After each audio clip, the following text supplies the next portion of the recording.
Hey, traveler. Paimon. Oh, Paimon knows that voice! Over here.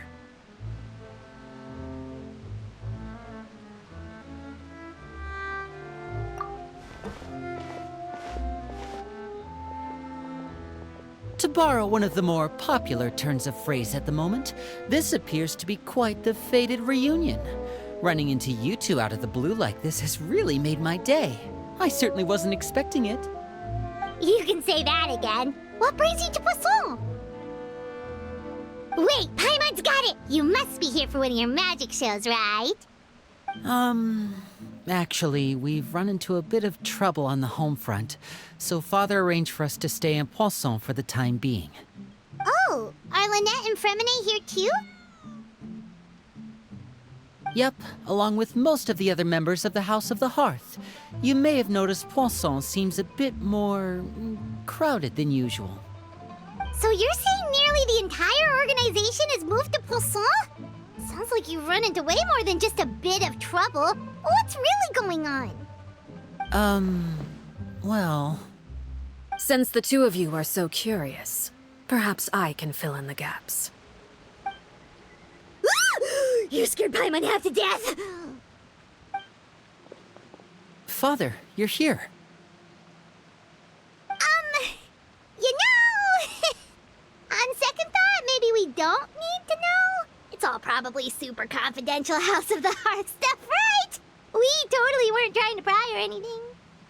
No need to be nervous. I could sense your genuine concern from your conversation just now. Of course, I can also understand your confusion. Sending so many Fatui here to Poisson, it's only natural that some might suspect an ulterior motive to be involved.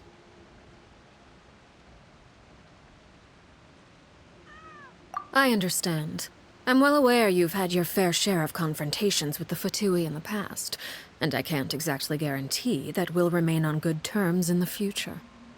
As for right now, however, I would say we have little reason to be at odds, wouldn't you agree?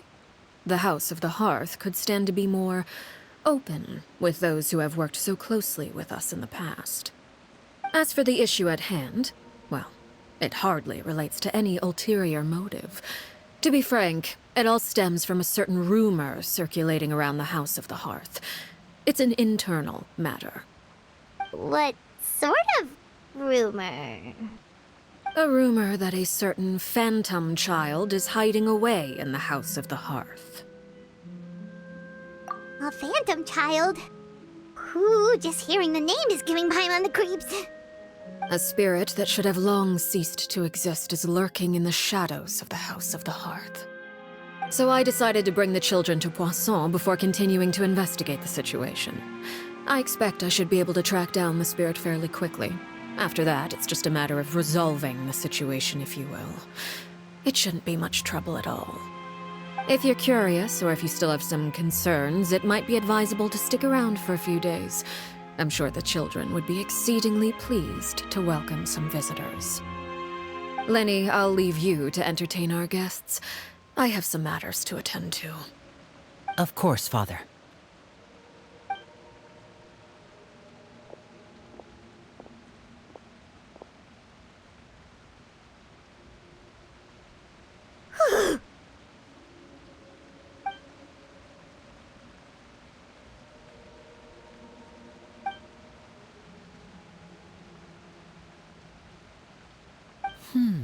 It has long been a dream of mine to invite you to our home and introduce you to my other siblings. You're quite well known in the organization already. A lot of people have been talking about you, especially after everything with the prophecy. If you're willing, why don't you stay a while and have a little chat with us? Alright. We don't have anything else to do right now anyway. But let's be clear, we're just gonna be there as guests, okay? Don't get any funny... Oh, wait a second. For your guests, that probably means we'll be treated to lots of yummy food, right? Of course. During our stay in Poisson, we've been helping out the locals with some fishing. We bring in quite the bounty every day. In fact, today's the perfect chance for me to show you what I can do in the kitchen. Let's go. I'll take you to where we're staying.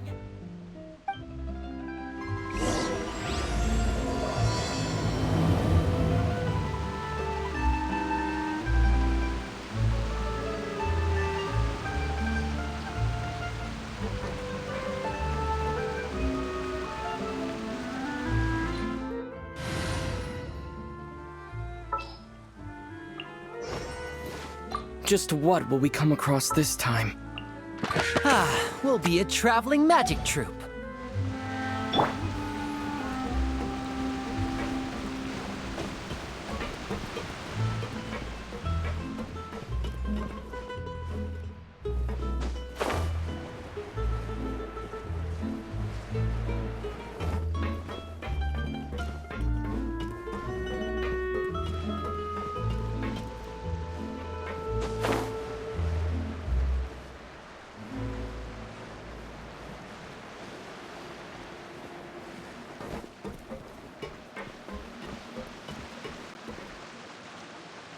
We rented this house from one of the locals to use as a temporary base.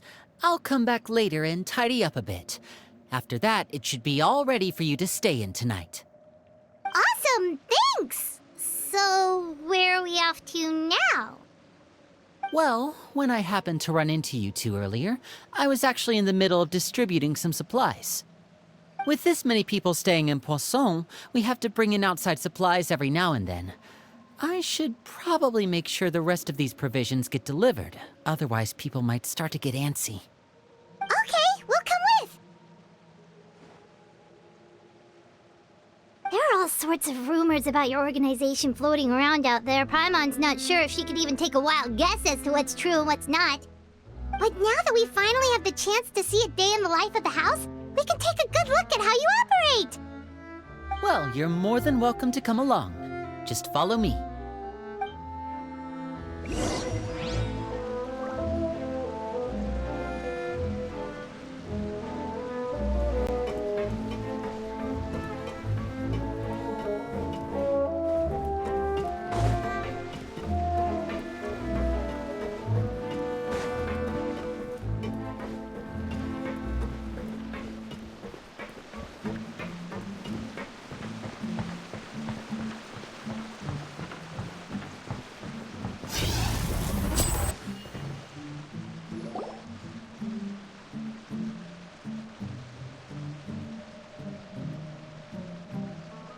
Lyney! We're finally here! The supplies. I'm assuming you've... Brought them with me? Yep, here you go. Hello? Something caught your eye? It's the Traveler and Paimon! No way!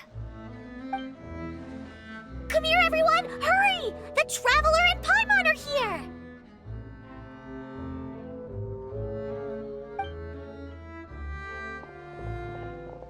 One at a time, please. Don't crowd around them all at once. We don't want to scare off our guests now, do we? Oh, it's all right! Gotta say, Paimon didn't realize we were this famous. Of course! Father and Lyney have told us so much about you. Father told us about how you helped Lyney. According to her, you're a trustworthy friend. And as far as she's concerned, that's pretty much the highest compliment we've ever heard her give. As you can imagine, everyone's been very curious about you. I heard the Traveler is so strong that he can move a mountain with his bare hands. I heard Paimon...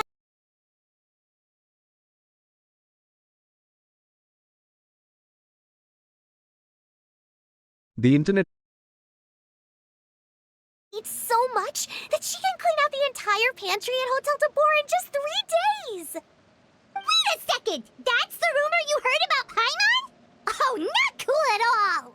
Oh, wait. When guests visit, you're supposed to give them gifts and stuff, right? Oh, we don't need something like that. Besides, we don't have anything to give to you! Come on, we insist! I can give you some of my new potions. Just pick your poison. And by that, I mean medicine or actual poison. I've got both. Huh? Or maybe Shaplo can teach you guys about stealth. He's super good at it. He's never been caught. Ah, now that's not a bad idea. I know you usually prefer to fight head-on, but it never hurts to expand your bag of tricks, right? When it comes to eliminating your enemies, staying quiet can go a long way. Trust me, I would know. I was poisoned not too long ago, and I'm still dealing with the after effects. So I'm not quite as good as I was before, but I can still give you some pointers. Wait, when you said gifts, Paimon didn't think you meant poison and stealth tactics. But those are the best things we can give you. You don't like them? Ooh, how about this?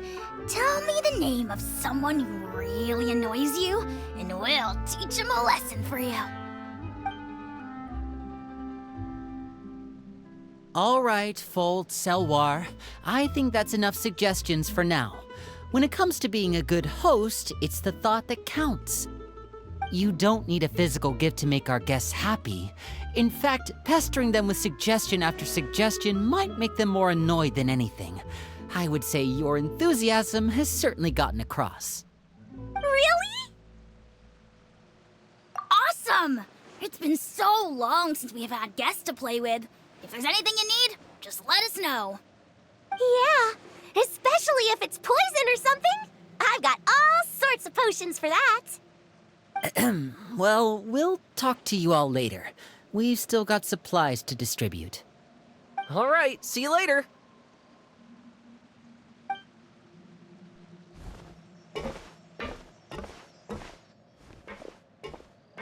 Bye!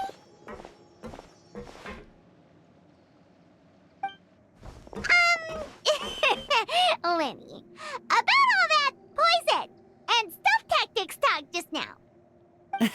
Scared you, did it? That kind of talk comes with being part of the House of the Hearth. When Foltz was really young, he strangled all of his family pets, just out of curiosity. He was labeled a dangerous problem child and was abandoned by his family. Elwar has an unnatural obsession with potions. Father has forbidden her from trying all the different concoctions she comes up with, but she still tries to test them in secret. You really have to keep an eye on that one. Chaplot is around my age. While I'm mainly responsible for collecting intelligence, he handles surveillance. He's very passionate about his work and has no reservations about taking on some very difficult missions.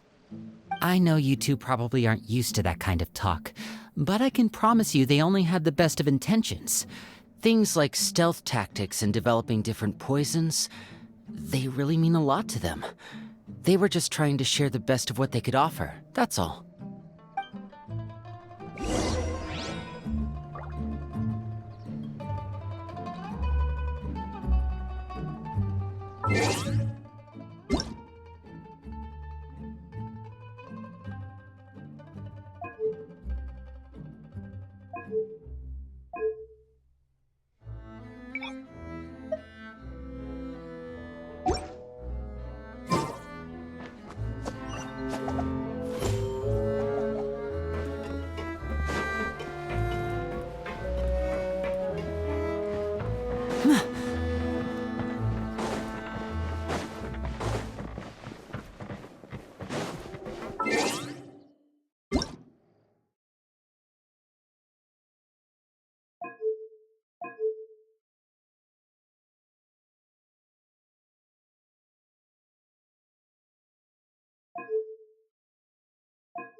Filial, supplies are here.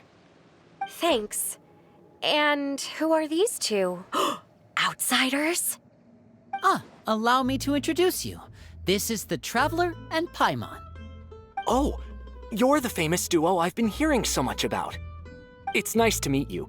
I heard you've traveled to all sorts of places. Is that true? Of course! We're making our way all across to that!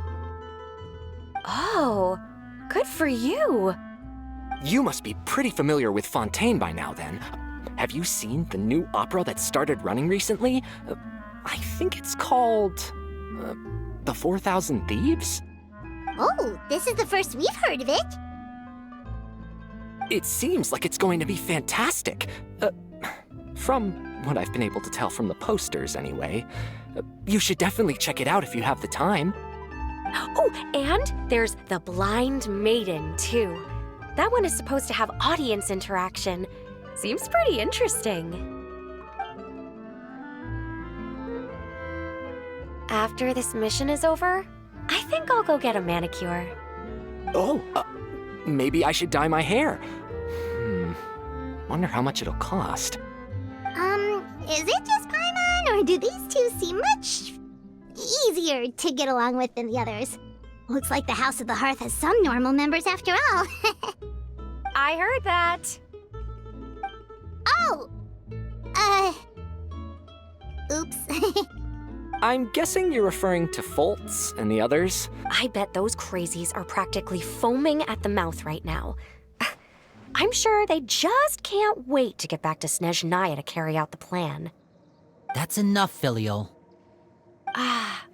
Don't talk about family members behind their back, right? Whatever. Let's go. Guess this is goodbye then. If you ever have some time, we should go see the opera together.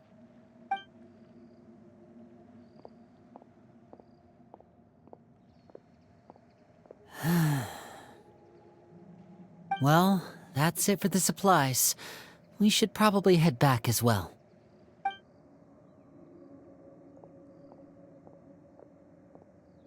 Well, they didn't seem too happy with each other. Seems like there could be something more going on here. You're right. We're only here as guests after all. Oh, Lyney's getting super far ahead. Come on, let's catch up.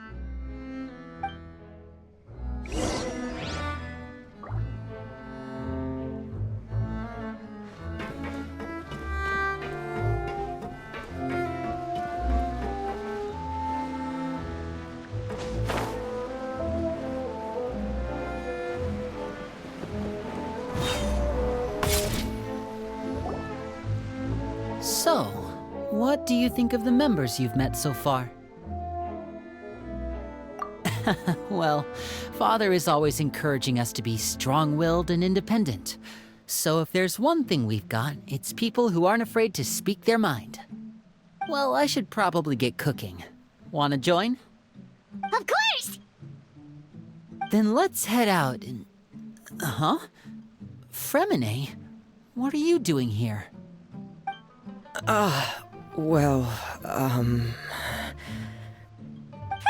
Nice to see you again! Oh, you too. I heard you're here as guests of House of the Hearth. Welcome. We were just going to make some food. Why don't you come along? I could use some help in the kitchen, and I seem to remember you mentioning you wanted to make seafood soup for the traveler in Paimon. Seafood soup? Oh, Paimon is drooling already. Were you looking for something just now, Fremine? Maybe I can help. It's nothing. I just wanted to see if there were any extra supplies. Yeah, we've got some left over. What do you need? Some food and water, and some clean cloth, if possible.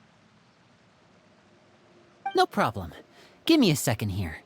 Food, water... Wait a minute. What do you need all of those for? You're not on any missions as far as I'm aware, and you were just going to come eat with us. So what's this all about? I thought I'd grab an extra portion because I get hungry at night. Could be because I'm growing, you know, and... Fremine, you remember what I told you? You're not like me. Your lying skills still need some work. Tell me what's going on. Is it really bad enough that you have to keep it from your own brother? Maybe it'll be better if we gave them some space.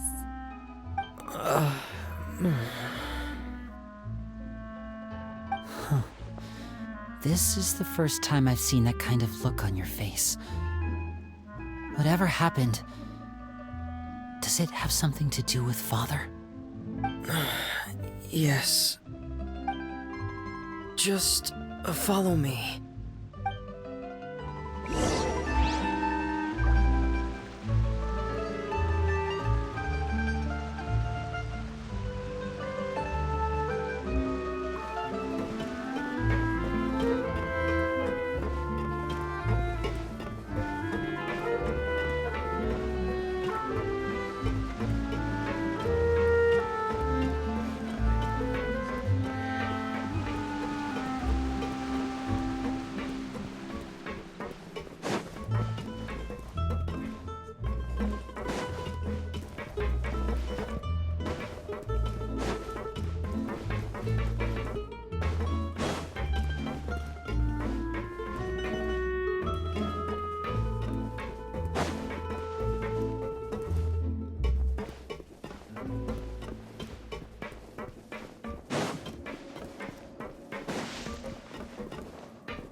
Hello, my name's Lyney. I grew up in the House of the Hearth. And you are? Hi, Lyney. I'm also a child of the House of the Hearth, just like you. You can call me Clairvy. Clairvy? It's nice to meet you. Does that name ring any bells, Lyney? No, not at all. That's not a name we have on our roster, I'm sure of it. What I'm not sure of, though, is how she managed to sneak in. She must be the phantom child Father's been searching for. From the looks of it, I'm guessing you were the one that found her, Fremine. You, haven't told Father, have you? No, I haven't told anyone. I've just been keeping her hidden. For how long? About half a month now. So ever since we got to Poisson, then. Do you have any idea what you're doing? I know what I'm doing. Really? 'Cause from where I'm standing, it looks like you're hiding the very person Father has been trying to find. If Father finds out about this, everyone involved is going to be punished. You know the rules of the house, Fremine. I've thought it through. And I just can't hand her over like that. Lyney, don't you remember last year? Chaplot nearly died after getting poisoned during that one mission. He wasn't able to get back before the poison started taking effect, and not a single person was there to help him. That night, while I was sleeping, I heard a voice telling me to go save him. I opened my eyes, but I couldn't find the source of the voice. I thought maybe I was just hearing things, but I went to look for him anyway. Luckily, I got there with enough time to save his life. That feeling of being haunted, of hearing voices, it's happened many times in the House of the Hearth. I'm sure you've noticed. So what you're saying is, that was her? She was the one who spoke to you that night? Unless there are other spirits roaming around the House of the Hearth, I don't think there's any other possibility. If Clairvy were our enemy, it wouldn't matter whether she was a spirit or an actual child. I would have acted without a second thought, because that's what Father ordered us to do. But she's been living with us, helping us from the shadows all this time. I think that makes her family. I couldn't just hand her over to be dealt with. Not when there's so much we still don't know. So what's your plan then? You can't keep her here forever. Someone is bound to find out eventually.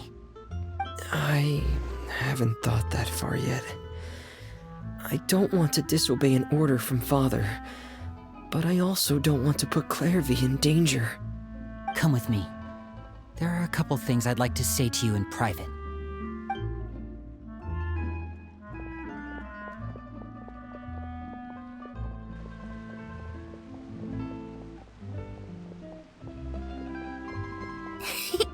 Those two sure care a lot about each other. Well, they got a funny way of showing it. From where Paimon was floating, it sure seemed like they were about to bite each other's heads off. No way! They have a really deep bond. I could tell right away, because I also have a friend like that. I just don't know how long that kind of bond can last. The darkness in the house runs deeper than you can imagine. No one can get out alive. I'm sorry, Lyney. I really didn't mean to drag anyone else into this. Oh really? You didn't mean to? 'Cause I for one wish you did. Huh? What do you mean? You know, when we were younger, you didn't call me Lyney. You called me brother, just like Lynette. We grew up together, the three of us. We were all orphans, all rescued by Father. Of all the siblings in the House of the Hearth, I think our bond was the closest. Later on, when you started calling me Lyney, I wasn't actually surprised. After all, Lynette and I are related by blood. We've had to depend on each other to survive long before we joined the house. Lyney, The darkest and most difficult moments of my life happened before you and I had ever met. I'm sure that's true for you as well. Even so, Fremine, we've stood by each other for all these years now, and to me, that means more than blood.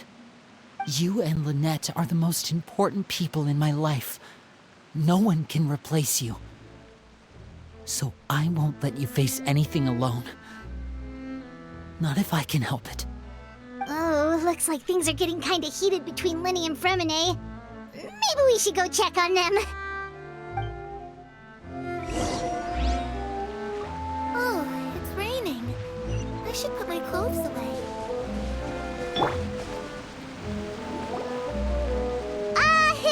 Hey, you two! Hope we aren't interrupting anything. Like a fight, or... Oh, wait a minute, Fremine. You're not crying, are you? Is everything alright? Everything's fine. Thanks for asking. Well, we're all friends here, right? We've been through so much together, so if there's anything we can do to help, just say the word. It's just a small family dispute. It's not something our guests should trouble themselves with.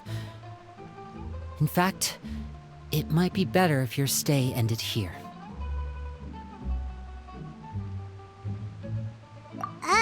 What are you getting at, Traveler?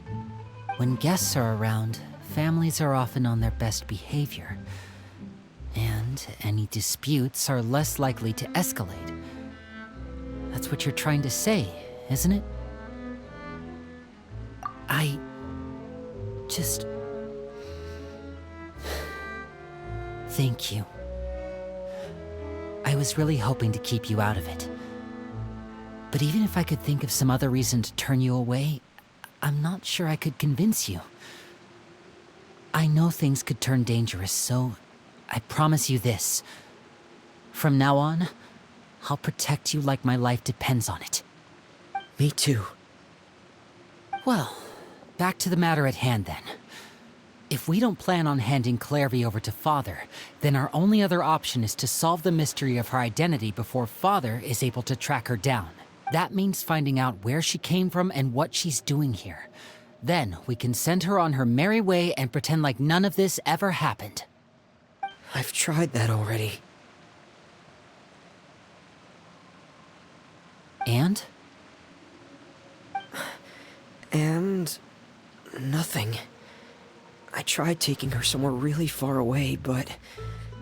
after some time, she just reappeared. She even came with us all the way to Poisson.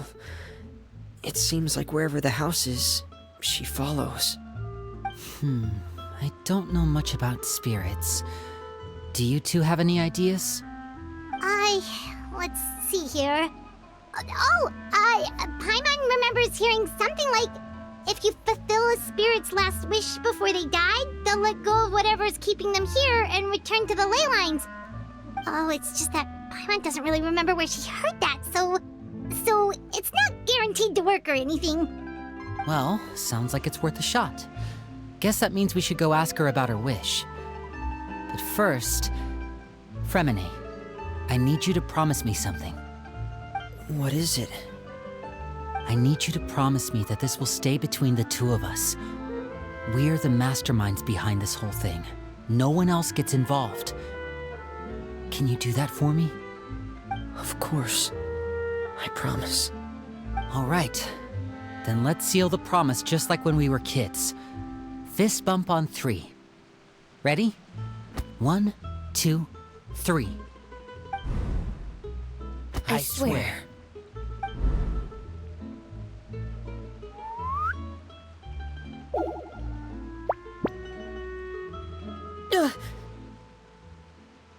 Whoa! Lynette! But what a surprise! What brings you here, dear sister? And, when exactly did you get here?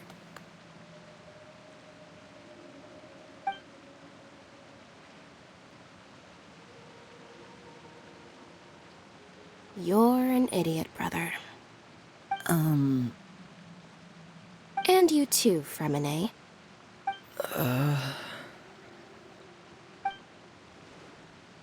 You 3, Traveler. And you 4, Paimon. Wait, what did we do? I've seen Clairvy around the House of the Hearth before. I hadn't seen her in Poisson, so I figured she must not have come with us. But it turns out, you were just hiding her. I heard you talking about your plan. Rather than steering clear of the situation, I'd rather fully join in.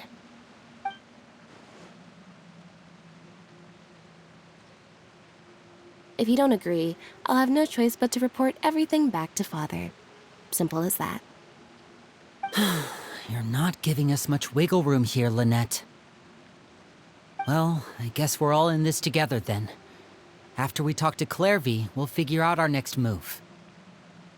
There's no time to lose. Let's go.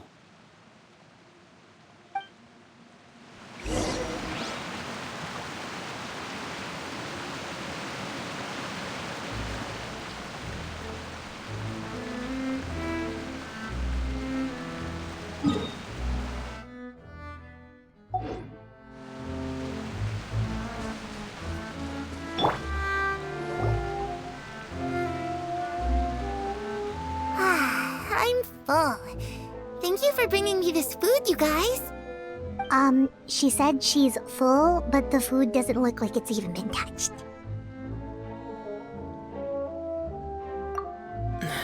That's right. Based on what I've been able to observe, it doesn't seem like Clairvy can interact with the physical world at all. Still, when she's presented with food, she'll always linger around it for a good little while. Maybe, in her mind, she really is eating those things. Does she know that she has already passed away? I've tried to ask her, but she didn't answer. My guess is that she's just as confused as we are. Or maybe she couldn't understand the question at all. Clairvy, if you've got some time, I'd like to ask you a few questions. Sure. Oh, another new friend. Hi, I'm Clairvy. Hello. Clairvy, how did you join the House of the Hearth? Huh? Isn't it the same for everybody? The knave brings you here and then you can't leave. It's just that your name, it's not on the roster. And I've never seen you before. The roster? Oh, I get it now. I think there might be some things you don't know about this place. The people in charge, they're not as nice as they look. They say they keep a roster, but it's not complete. There are a lot of people who aren't on it, and never will be. In this house, some people are family, and other people are just test subjects. Those kinds of people aren't ever going to get a place on the roster, unless it's the roster of people who've been executed. Wait, does that mean the knave... She... Is there anyone that can vouch for you? Perry, she's my best friend. She's the only one I trust in this place. Have either of you heard of that name before? No. Me neither. Clairvy, Perry. Neither of those names are on the roster. But it seems like she's telling the truth. Either that, or this kid's already got a bag of tricks bigger than mine. Maybe we should try a different approach. Clairvy, do you have a wish?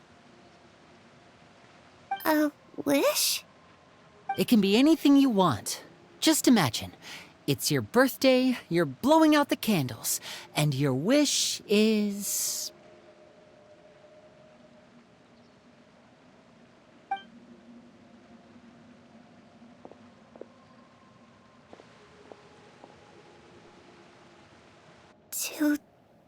To go outside, where the sun can find me. That's it? Well, that sounds easy enough. The darkness in the house runs deeper than you can imagine. No one can get out alive.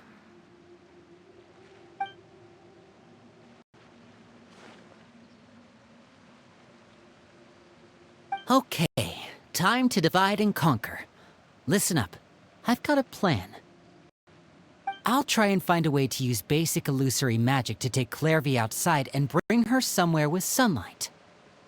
Lynette, try and find the list of executions that Clairvy was talking about and see if her name is on it.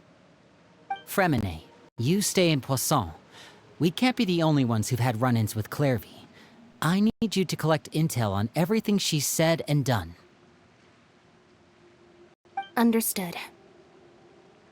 I'll try my best. What about us? What should we do? I really appreciate your willingness to help, but this is a family matter. I don't want to drag you in too deep. It's too risky. Let me think. Ah, Paimon gets it. You want us to distract her. I'll give you a magic bird.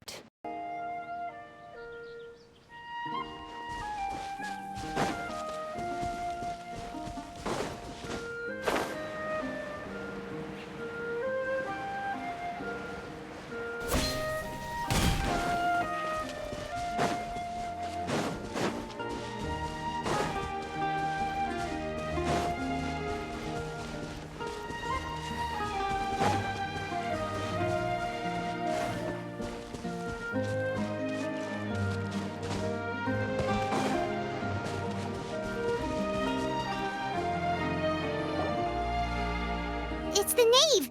And... child! Hey, aren't you supposed to be in Snezhnaya recuperating? What are you still doing in Fontaine? Oh, it's you two. I didn't expect to run into you here. I was unconscious for quite a while after the fight in the Primordial Sea. After I woke up, I realized I was being taken back to Snezhnaya, and well, I couldn't have that now, could I? Not when I've still got unfinished business here in Fontaine. What sort of unfinished business are we talking here? It has to do with Skirk, my master. I really wanted to meet up with her, but by the time I got back, she had already left. I still have so many questions for her. Without any other leads, all I could do was ask the knave to help me track her down. She must have left behind some traces from her time in Fontaine. Oh, okay, so have you found any clues? Unfortunately, no. While the House of the Hearth is adept at collecting all manner of intelligence, certain existences can still manage to escape our purview. Basically, unless Master feels there's a need to meet with me, she's not going to be found. But that problem has an easy fix. I just need to become stronger, and then... Paimon thinks you should focus on getting better first. The worst of it is over. It's all thanks to that one kid from the House of the Hearth. Elwar, I think her name was. She gave me a bunch of random potions to drink. They didn't go down easy, let me tell you. Pain and chills all over. But they really did help speed up my recovery. And that's good, because it looks like I really do have to head back this time. The old man's been putting the pressure on me. He sent someone to tell me I'm needed for some sort of project. Project Stuja? Yeah, that's the one. I heard Regrader's involved too. I'm not looking forward to having to listen to all his monologuing, that's for sure. Hey, maybe you could think of a way for me to stay in Fontaine for a little longer. Helping Lyney and the others brush up on their fighting skills would be far more interesting. If you and I could spar, that would be even better. I've been waiting for a chance to see you go all out. And what a sweet little daydream that is. But I also have a role to play in all this. I'll be leaving Fontaine shortly as well. Besides, considering how little they see fit to step outside the homeland, being called on to return to Snezhnaya by such illustrious dignitaries, What a great honor. Wouldn't you agree? One I could do without, I'd say. Is it just Paimon? Or does it kind of seem like they're... So, dear guests of the House of the Hearth, to what do I owe the visit? Well, we just... right! We're super close to Lyney and the others, but we still don't know much about you! Is that so? Introductions have already been made, have they not? Oh, well, you see? There's only so much you can learn about someone from a short introduction. At least tell us something a little extra, like... Good question. I'd also like to know. The fact that you have to ask tells me our intelligence work has been quite successful. Telling you the answer to that question would only serve to undermine that success.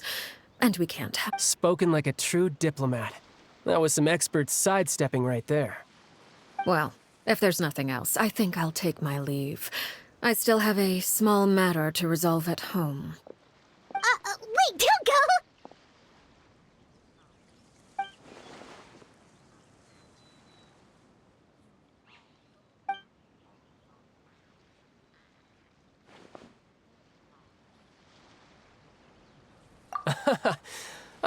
I've met some of the members of your organization, and they all seemed like really good kids. They actually reminded me of Tonya and Tusser. Which, by the way, if you ever betray them, I'm just letting you know, I won't let you off easy. And why would I betray them? Well, you've already betrayed the House of the Hearth once, haven't you? At least, that's what I heard.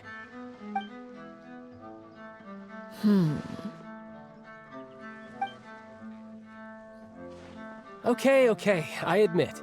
That's just what the old man told me. The rooster, I mean.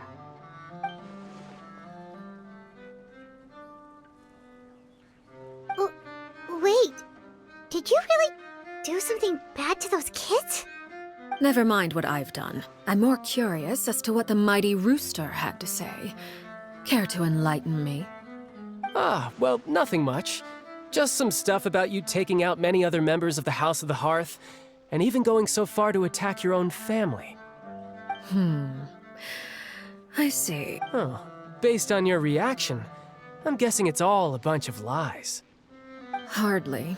I don't appreciate his particular turns of phrase, but I suppose he didn't say anything untrue.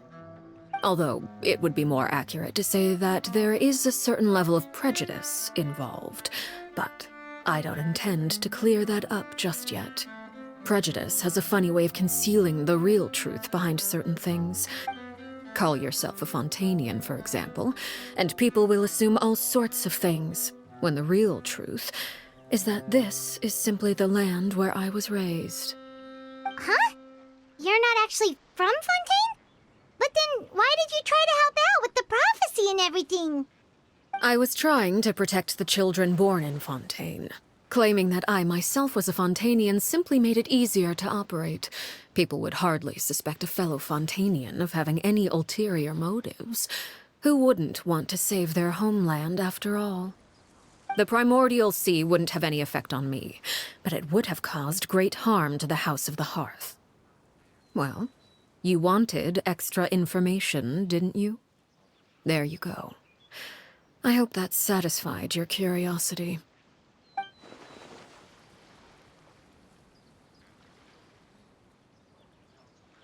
So, you stayed in Fontaine for the kids. I guess I was wrong to believe you'd betray them. Apologies. Looks like I was holding on to some prejudices myself. Good. Like I said, I like it when others have misconceptions of me. Actually, while I was recuperating at the House of the Hearth, there was something else that really caught my attention.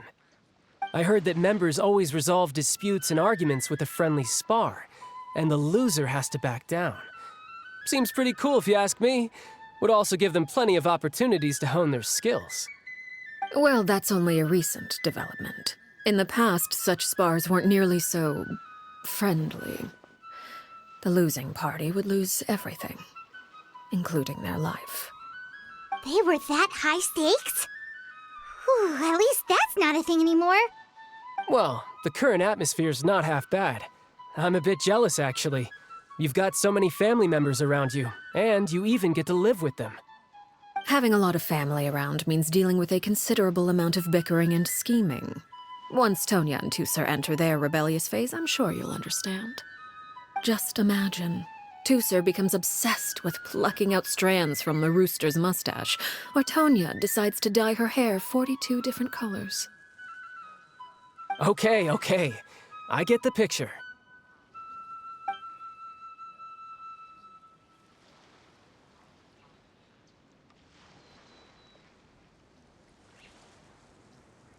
Well, would you look at the time? I should probably get going.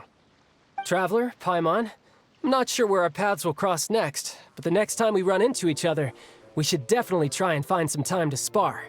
Again, maybe this is a conversation we can have when you look less like you're gonna keel over. All right. Well, thanks for everything, Arlecchino. No thanks necessary. You also played a part in obtaining the Gnosis. I would say we can call ourselves even. I like the sound of that. Well, I'm off. See you all some other time. We should probably get going too. Do you want to head back with us? Oh? You want me to leave so soon? Oh, well, you see, I'm rather enjoying the evening breeze. If you don't mind, I think I'll stick around for a bit. I have some things to think about. Apologies for not attending to you like a proper host. Please forgive this slight. I do hope you'll have a pleasant stay. We managed to keep her distracted until nightfall. Good thing Child was there to keep the conversation going. You don't think she suspected anything, do you? Oh, I wonder if Lyney ran into any issues. Let's hurry back and see how everything went.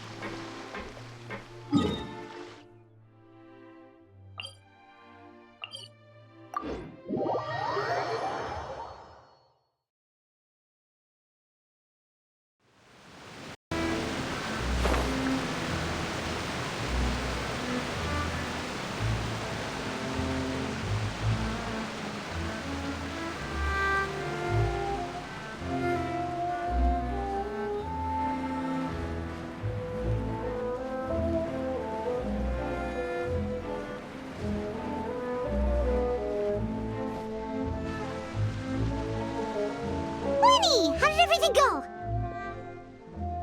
Well, long story short, we ran into a small issue. Claire... Everything was fine at first. She followed me up to the surface just like I told her.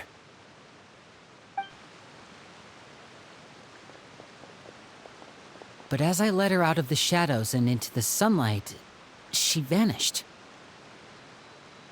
I turned around, and there she was, standing at the edge of the shadows, silently watching me. Huh. Maybe she's afraid of sunlight, or... No, it wouldn't be her wish if that were the case. Well, we could always try pushing... Oh, true. I've pretty much tried it all already. Nothing worked. Eventually, the sun went down, so all I could do was bring her back here. How did it go with you, Lynette? Good. I've got the list. It's right here. Really? Well, what are we waiting for? Let's take a look!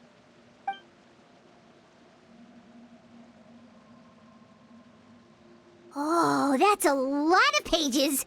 Oh, it's gonna take forever to get through it all. We can each take a section. Here. La Pouillade, l'endroit, Chambel, horaire.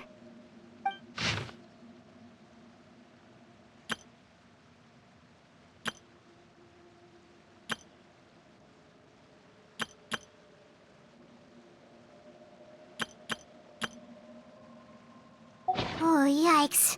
That horaire guy has a huge scar on his face. He's kinda giving Paimon the creeps. Ah, I've met him before. The scar is from an injury he received during a mission. I still remember him joking with me about it. He said any future lover would take one look at him and then lose all interest. Did he say anything else? Well, I asked if there was someone he was interested in.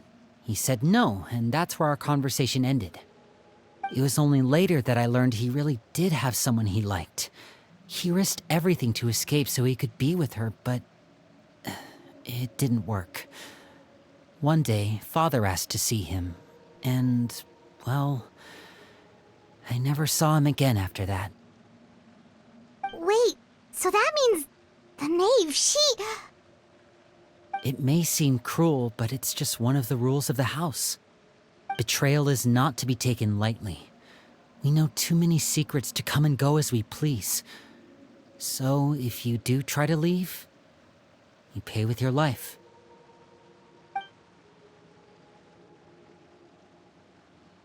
Her name's not here, huh? Well, that's not too surprising. It doesn't seem like this list is complete. It only contains records dating back around 5 years. Let's shift our attention then. Fremine, were you able to find anything out? Fremine. Sorry. I was thinking about something. I managed to talk to quite a few people, but I couldn't help but notice that the atmosphere in the house was a little... strange. Strange? Yeah, I mean, I know there have been arguments in the past, times when people haven't gotten along.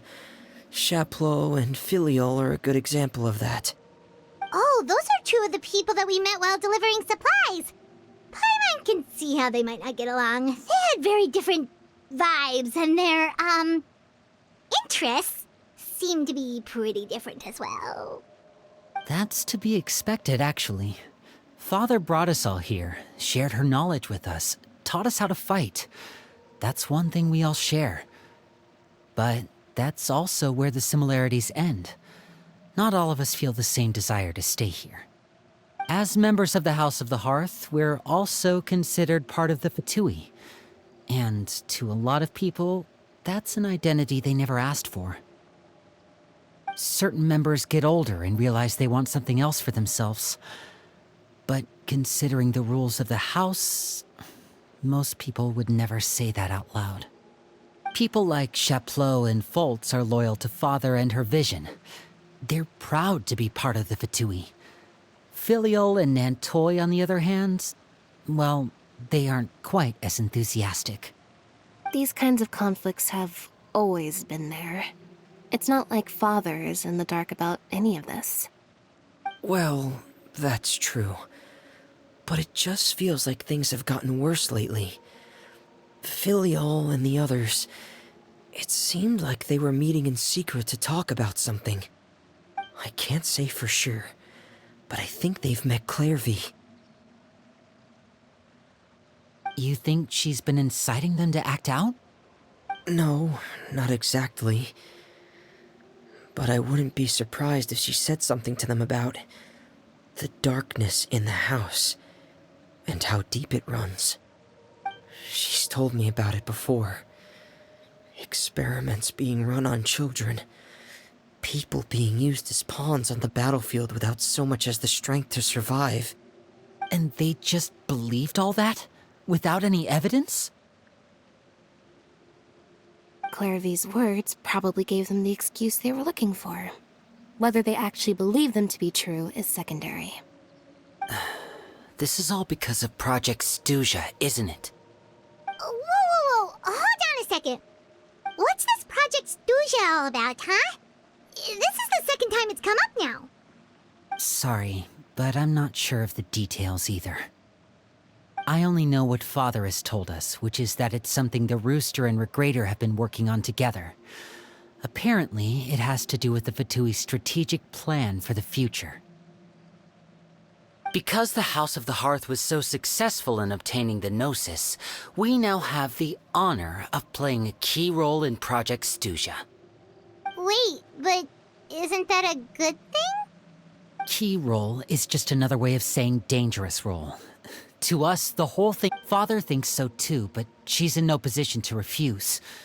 Their plan isn't exactly unreasonable, and they've been funneling the house a lot of funding. It's just that... we'll lose a lot of members in the process. Participating in the plan, it's an honor in name only. What they're really trying to do is subdue us. The existence of an intelligence organization outside their control makes them feel uneasy.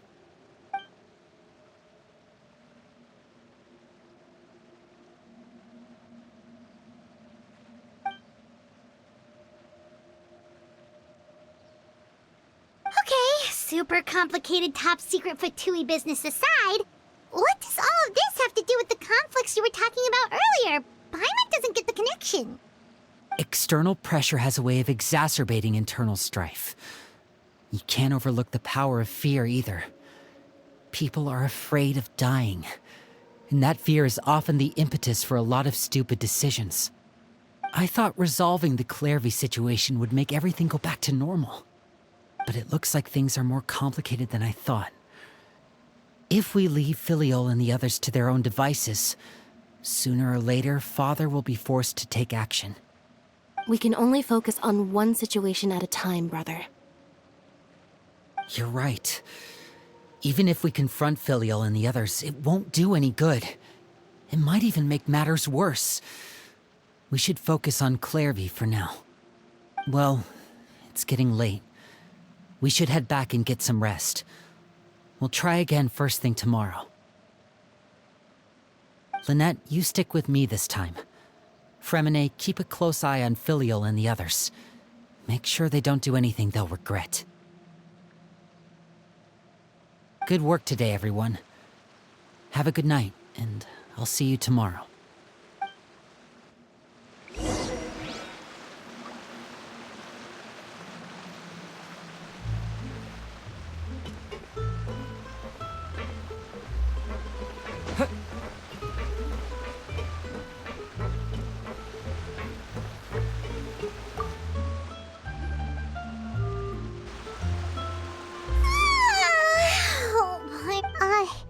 She's even scary when she smiles. If she were to actually get angry... Ooh, you have to protect Paimon if that happens, okay, Traveler? Oh, well, in that case, we should just plan on running away. We'll grab Lyney and the others and we can make a break for it as fast as we can. Look! Look over there! Quick! Let's catch up with her before anyone sees!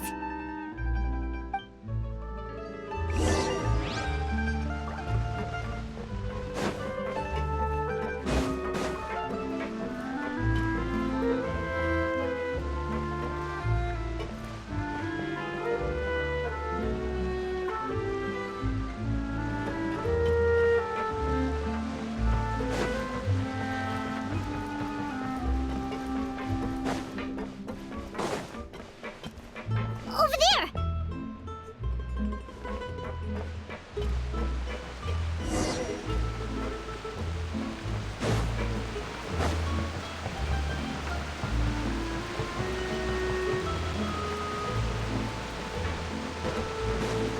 Oh, where is she going?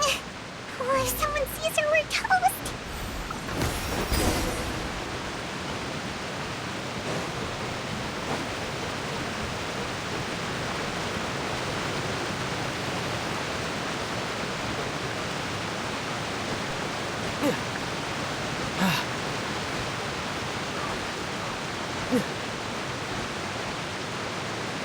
Oh, look!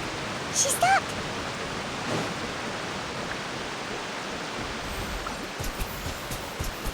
Water jet!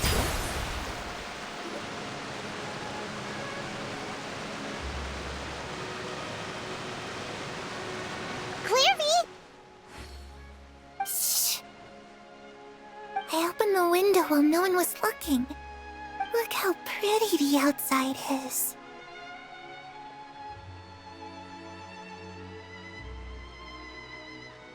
If only I could have more than this. You probably think I'm being silly, huh? All this hopeless resisting. It's better to dream of what I could have than try to make it a reality, right?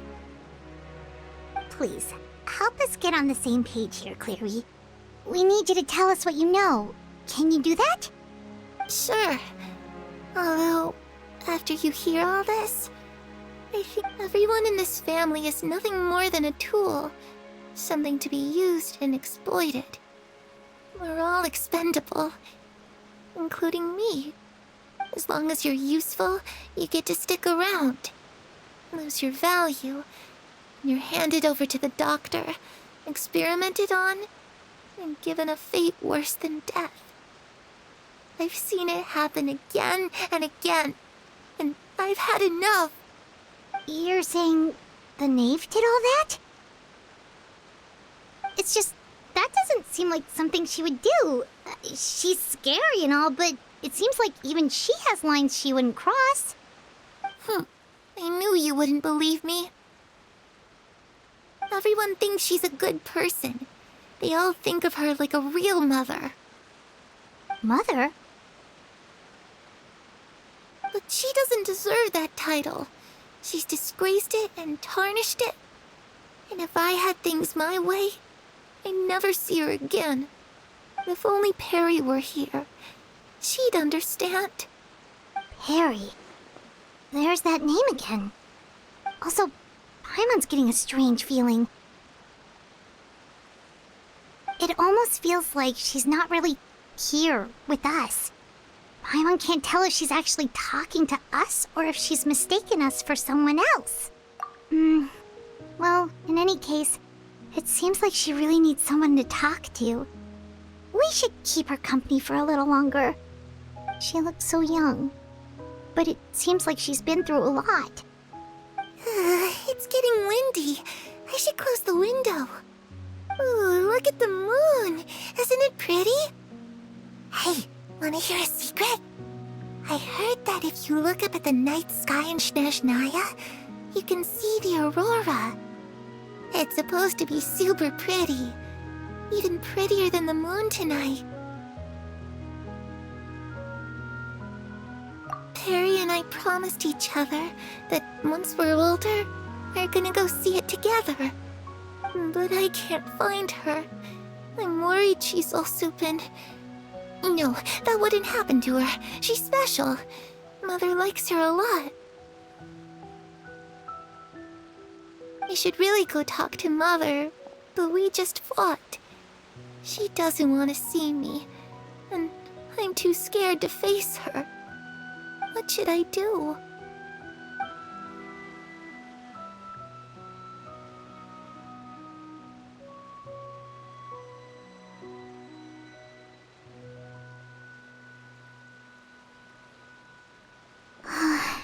Paimon really doesn't understand what's going on with her. Well, let's head back. We've got an early morning tomorrow.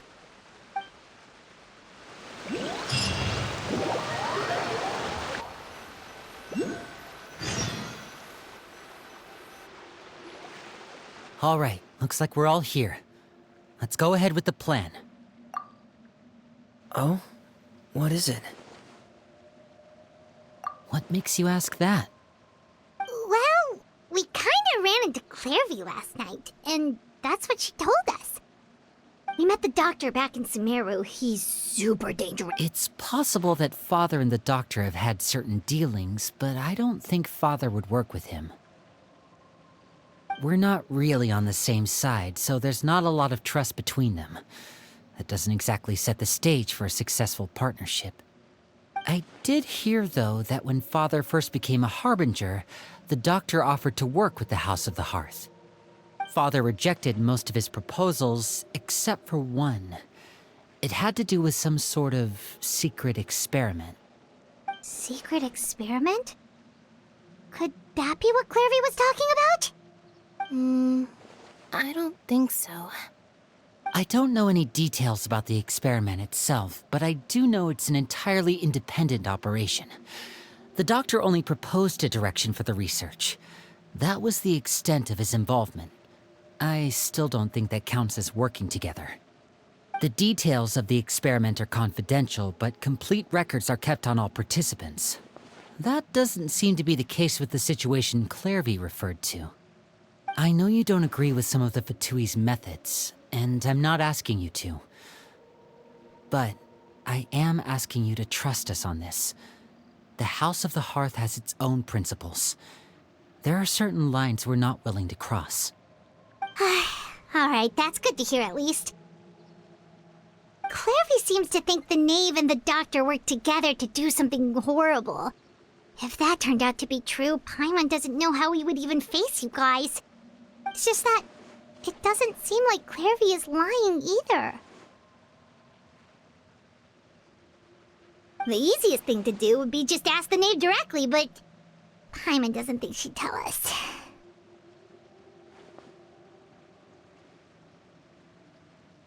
Father didn't come back last night. She's probably still near the shore. We'll be counting on you to distract her. Lynette, you're with me. Fremine, you know what to do. Be on your guard, everyone. All right, let's get to it.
Ah, it's you two again. I must say, you look a bit pale. Did you have trouble sleeping last night? A little. Perhaps if you had less on your mind, you'd be able to absolve yourself of such troubles. So what are you planning to do now? Catch up on some sleep? Or should I give you some time to rack your brain for a topic to discuss before I ask any questions? Although I must profess to being curious. Without child here, how do you plan on distracting me? Us? Distract you? Good one. But no, we were just here for a chat. Looks like you could have used some extra time to think. No matter. If you don't have any other plans, why don't you accompany me somewhere? Don't worry. I'll be sure to steer clear of any scheming children. The ocean breeze is sure nice today. Children always think they can hide things from the grown-ups. But nothing gets past me. Least of all a little scheming. I think I'll let them have at it for a little longer. I can be very patient. Well, I'll leave you to think things over. If you're so inclined, meet me outside the Palais Mermonia. Good things come to children who do as they're told. So I do hope you decide to tag along. If only for your friends' sakes. What should we do? She clearly knows about everything we've been doing, and Paimon doesn't think it'd be a stretch to say she was threatening us just now.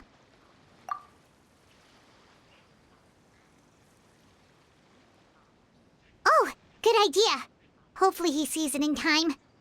Well, we should probably head to the Palais Mermonia.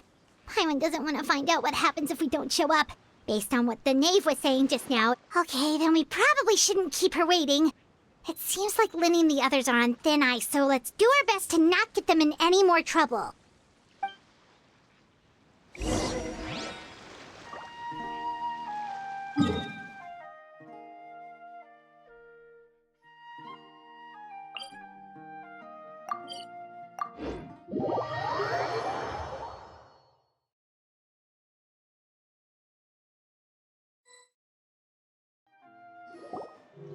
Seeing as we still have some time before my meeting, we might as well enjoy some pleasant conversation while we wait. I'm glad to see you get along with my children. Being surrounded by good companions is necessary for a child's development. You're not planning on doing anything to them, are you? I assume you're referring to Lyney, Lynette, and Fremine. Although, there's that situation with Filial and Nentoy as well. It appears quite a few people have been acting out lately. No matter. I'm not one to discriminate. All those who betray the house meet the same fate. There are no exceptions. Does that mean you're going to kill them? Oh, are you here to beg for their lives? I'm sorry to disappoint, but the rules of the house change for no one. In my organization, everyone is responsible for their own actions. But don't you care about them at all? They really respect you. They even call you father. You must feel something for them. Any organization in which feelings come before principles is one destined for ruin. The House of the Hearth is hardly an exception. You could say our principles are more stringent than most. Perhaps I can offer you this consolation at least. As our guests, you two will not be held accountable along with them. I would imagine Lyney, Lynette, and Fremine will be able to keep their lives. As for Filial, Nentoy, and the others, I'm afraid there's little I can do. They can try to escape, but once you know our secrets, there's no getting out alive. But that's awful. Ah, you seem concerned. If Lyney and the others manage to dispose of Clairvy in the meantime, all evidence of their wrongdoing will be lost. In that case, I could hardly punish them for something I couldn't prove. If their efforts are unsuccessful, on the other hand, all will be held accountable. And the punishment will be severe.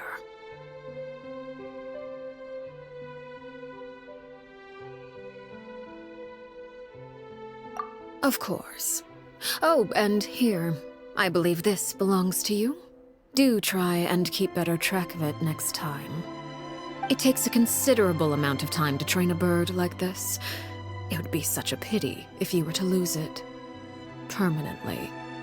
Wait, where did you get that? Well, I'm afraid that's all the time we have to chat.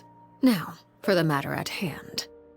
I asked you to meet me here because I have business at the Palais Mermonia. It has nothing to do with you, but I think it would be prudent for you to stick by my side for the time being. There will always be time later to run off and tell Lyney what you've learned. Well, time to go. Looks like we wrapped things up just in time.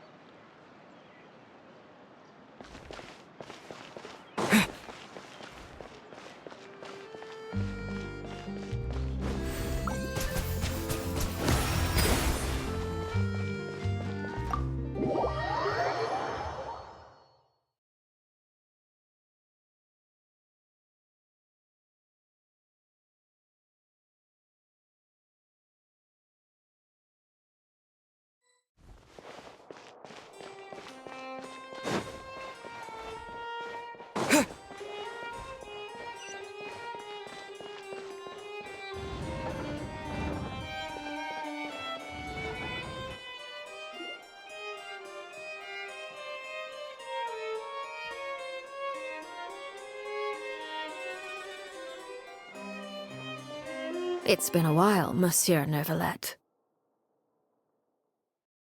I must say, I wasn't expecting my meeting request to be approved quite so quickly. The Palais Mermonia operates with an efficiency worthy of admiration. It is only right that an esteemed diplomat such as yourself should be afforded the proper level of respect. Although, if I may speak plainly, I must confess that I did not anticipate we would have the occasion to meet again after presenting you with the Gnosis. I see you've brought the Traveler and Paimon with you as well. If I may inquire as to the purpose of your visit. I'll be departing Fontaine shortly. There is, however, an outstanding matter that I would like to see resolved before I go. It requires a rather lengthy explanation, I'm afraid. So I took the liberty of explaining everything in this proposal. Please review it at your leisure, Monsieur Neuvillette.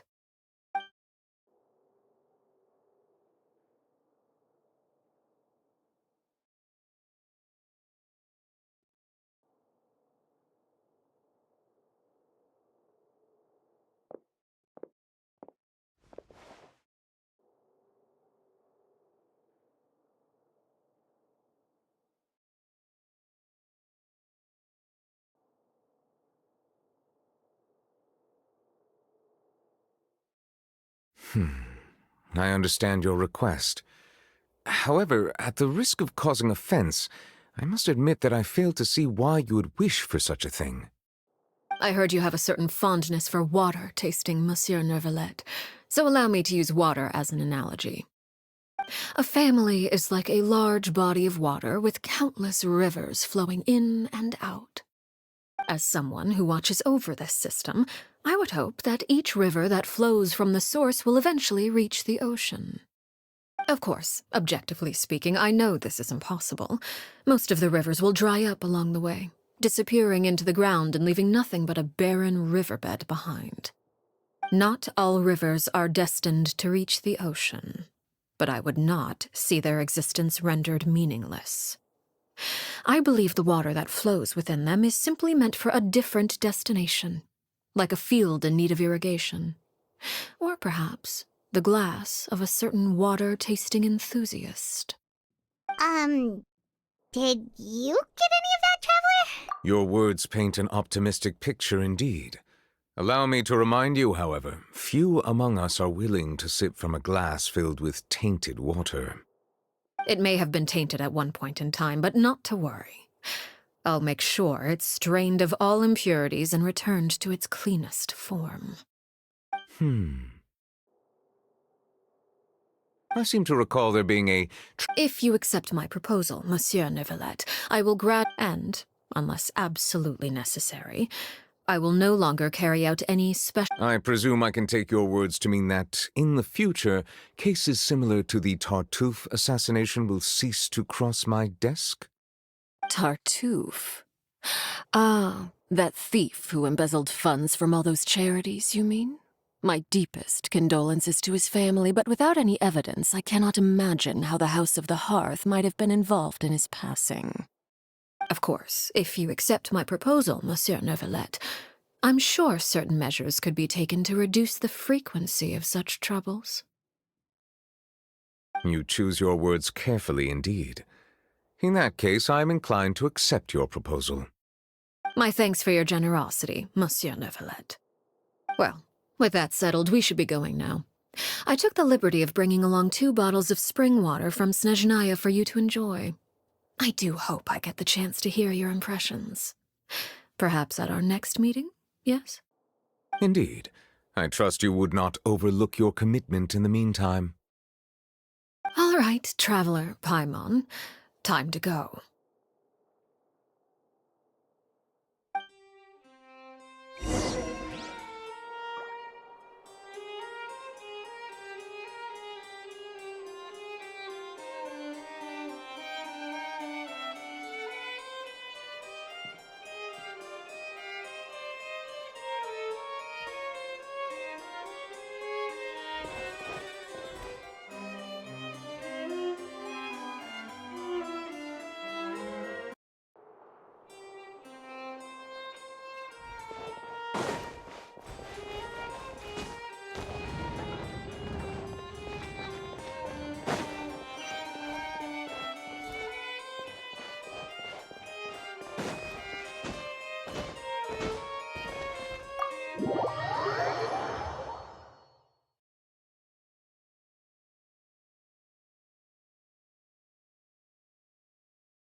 So, what exactly were you talking talking about back there? Paimon only heard you mention some rivers, a large body of water, and then some kind of... You really want to know? I would imagine there might be more pressing concerns at the moment.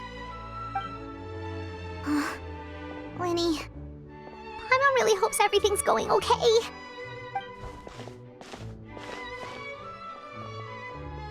Oh, Paimon recognizes that look. You've got your ticket cap on, don't you, Traveler?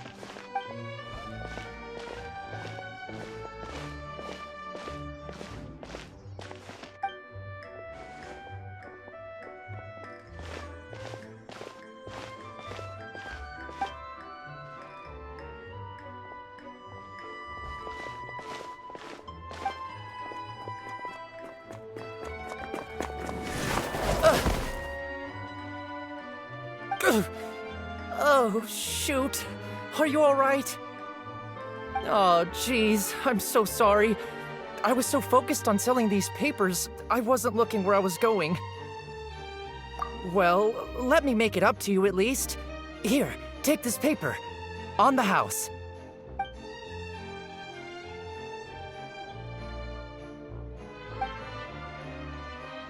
Oh, you don't have to give us anything. Please, I want to. It's not like I'm short on supply.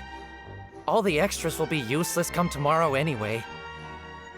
It's my fault, really. I was just trying to bring home some extra mora for the family, but I bit off more than I can chew. I haven't had many takers today, so I'm still swimming in papers. What's going on here? Nothing much. I just ran into your friend here on accident. I should probably get going, actually, so... Hold on. Of course, I'm happy to compensate you with mora, it's just... I don't have any on me at the moment. I'll take 3 papers. Here. Your payment. Oh! Thank you for your patronage. May the Archons bless you with good fortune. If only I had the chance to run into such generous customers every day. I should probably just take on a smaller inventory though, right? I'm getting married soon, so sometimes it's hard to not get ahead of myself. Anyway, I should head out. Goodbye! Well, now that my affairs are settled, we should take the boat back to Poisson. We've even acquired some light reading to enjoy along the way. Actually, why don't we stick around for a little longer? Paimon just realized how hungry she is. She can't head back to Poisson on an empty stomach.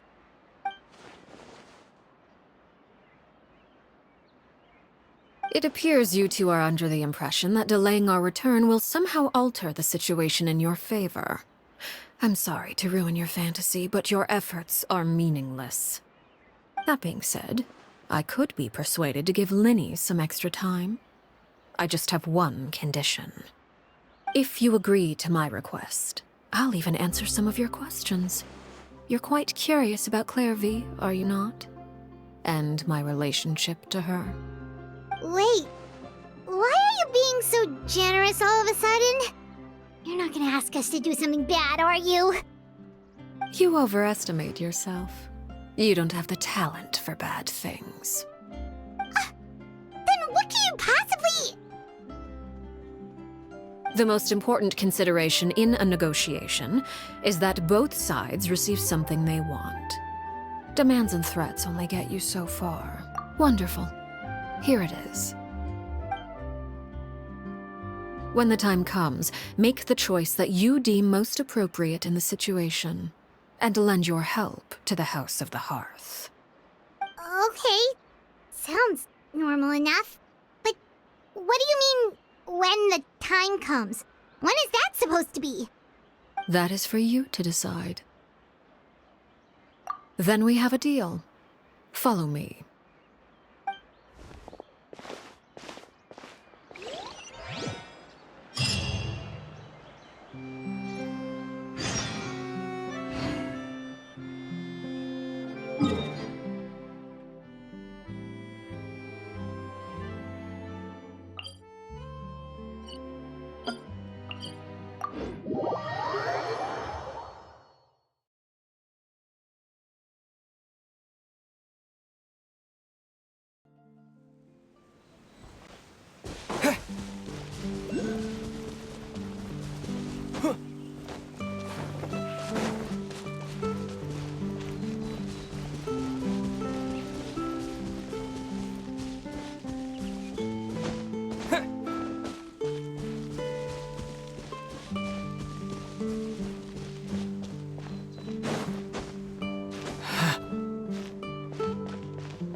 later.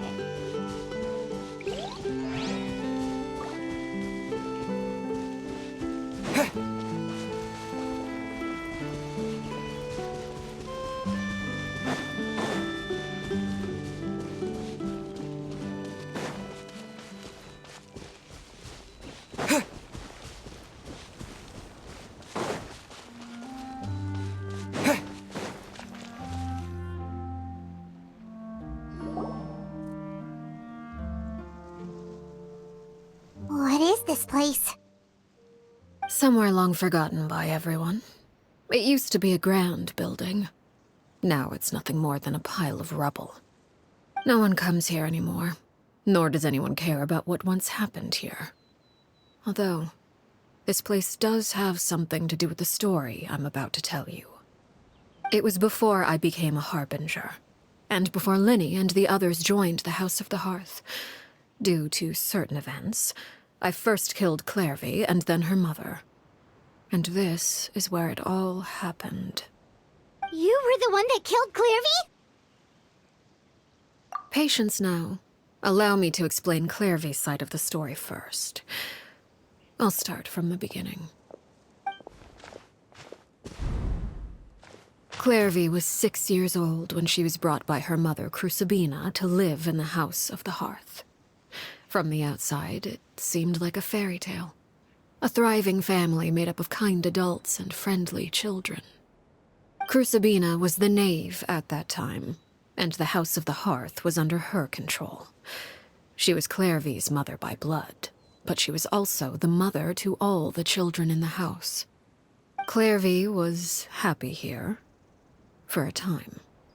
But she quickly realized that being part of this family wasn't a fairy tale at all. It was a kind of purgatory. Purgatory? Exactly. The House of the Hearth takes in war orphans from all over Tevat. But as for how to raise them, that depends entirely on the person in charge. Crucibina came up with a novel idea. She would teach the children to fight, force them to duel each other, and then crown as the king of the house the child who proved themselves most worthy of inheriting her title. It's difficult to estimate the number of children who died or were maimed in the process. There's little I can say about the ones who died. The ones that emerged with permanent injuries, on the other hand, well, they still served a purpose. They would be handed over to the doctor to be experimented on, or sent away on dangerous missions. Nothing more than tools to be used and then discarded. So those were the experiments Clairvy was talking about. But what actually happened to her? You said that Clairvy was Crucibina's daughter, so if Clairvy tried to convince her to stop what she was doing, Crucibina probably would have listened, right? Despite being Clairvy's mother, Crucibina cared little for her daughter. She forced Clairvy to join the House of the Hearth only as a means to demonstrate her own impartiality as a mother, to prove that she treated all her children equally. Clairvy did try to convince her mother to change her ways, but it was to no avail. After her efforts failed, the only other option was to rise up and try to fight back. Unfortunately, the other children had already been thoroughly indoctrinated into the illusion of happiness Crucibina had created. Of course, there was one exception. Someone Clairvy's age who knew the truth about the House of the Hearth. Her name was Peruere. Wait, the friend that Clairvy mentioned? Friend, huh? I suppose we can call her that for now. Clairvy was a cheerful and passionate person with a tenacious spirit. Peruere, on the other hand, was rather cold-blooded. Her cold-blooded nature allowed her to see through Crucibina's facade. Yet, it was also this cold-bloodedness that prevented her from acting against it. At least at first. While Clairvy longed for freedom, Peruere was convinced that, amid all the fighting and violence, she would make it until the end. Despite their differences, the two became fast friends, united by their knowledge of the truth. Clairvy told Perouer that she hoped to create a real family, where no one would be killed or sacrificed. There may have been a certain naivete to her ideas, but Clairvy proved her determination many times over. She tried countless times to run away, ask for help, or expose the truth. But her efforts only earned her beating after beating. The only thing that kept her going was her strength of will. Even with her body racked with pain, she would still stand on her tiptoes and open the window at night. She and Perouer would look out at the moon together, a fierce longing for freedom shining in her eyes. But one day that light simply vanished. Oh no. What happened? Her hopelessness resulted from a culmination of things. 10 years had passed. 10 years worth of failure after failure. She and Perouer weren't children anymore, but finding any chance to escape still seemed as hopeless as ever. It was during this time that Perouer suggested a new plan. If escaping was out of the question, why not take down the very person sitting on top of this throne of lies? Mother herself. Clairvy rejected that proposal. She claimed that, as a famous harbinger, Crucibina possessed an unimaginable amount of power. Trying to kill her would have an incredibly low chance of success. Clairvy never gave another reason, but Perouer could see it written all over her face. Clairvy still thought of Crucibina as her mother. Killing her own flesh and blood was a line she couldn't bring herself to cross. If she couldn't escape and fight back, then only one option remained. Precisely. Death was the only way that she felt she could be free. It happened during a duel. When she arrived at the dueling ring that day, her partner turned out to be none other than Perouer, the very person that had stood by her side all those years. It was a fierce battle, but ultimately, Clairvy decided to let Perouer end her life. From that moment on, Perouer's journey was one written in flames. When the rain finally came and washed it all away, there she stood, the sole victor in Mother's endless game of slaughter. A trail of corpses strewn across her path to success. It was the very result she had predicted 10 years prior. Even then, she believed she would make it until the end. She wasn't surprised by the fact that she emerged as Mother's undisputed heir. Rather, her success left her with an inexplicable sense of restlessness. She was unsettled, and there was only one thing that could quell that sensation. Perhaps you two would like to take a guess as to what it was? Crucibina, you mean? But... Correct. This is the place where Perouer killed her best friend. A mere year later, this is also the place where she fought tooth and nail to kill the mother they shared. The moment she acted, any conception of what was right or wrong ceased to matter. It's one of the principles of the house. Only those who survive get to write the rules.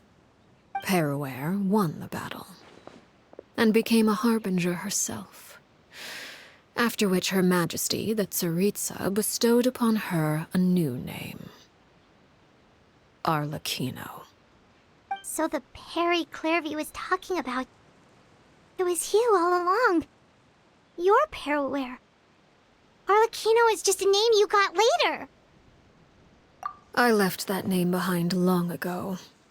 I must say, hearing it now does bring back memories. After I defeated Crucibina, the moniker of Mother died with her. I chose to forego the title she called herself, and even chose to give up my own name. I rebuilt the House of the Hearth under a new identity. Not only as Arlecchino, but as father. And that is where the story ends. Yeah. Based on what you just told us, Clairvy wasn't a little kid when she was killed. So the Clairvy we met... Was she really a spirit at all? I suppose you could call her an illusion born of flame. Her existence is like ashes to a fire. Something left over in the wake of blaze and ruin. You see, a certain power runs through my veins. It's not unlike a curse. My flames leave behind shadows of anything they consume. Of course, the chances of those shadows morphing into a sentient entity are exceedingly slim. Clairvy is a very special case. Clairvy died when she was 16 years old, but what emerged from the flames was her 6-year-old self. Her appearance wasn't the only thing affected. Most of her memories were lost to the blaze as well. Memory is a mysterious thing indeed. Losing a portion of your memories will alter your sense of self.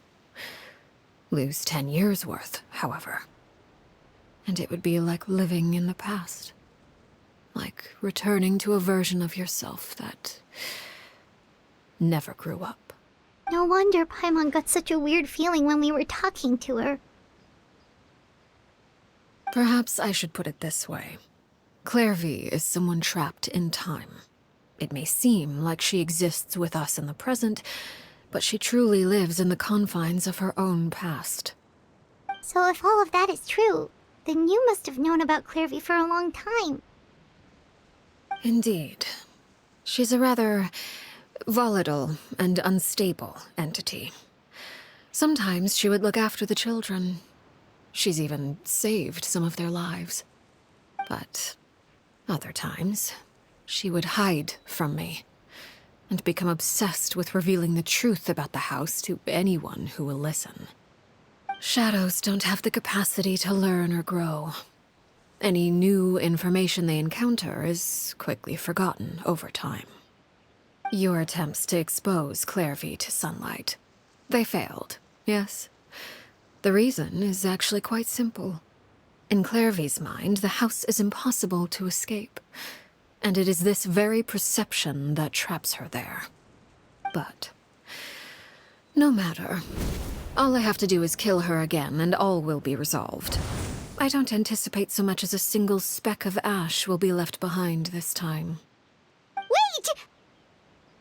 Paimon can understand why you might want her gone, but isn't there another way? So what if she's trapped in her 6-year-old self? She's still your friend! At least talk to her first! It's too late for that. She broke the rules, and now she must be punished. That goes for Filial and Nantoy as well. She's had quite the effect on them.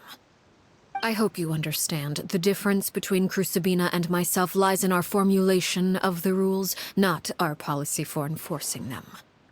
Upholding the rules without question is a trait we both share, because that is how a household should be run. Is this really what you want to do? Whatever could you mean? Don't you want to say a proper goodbye at least?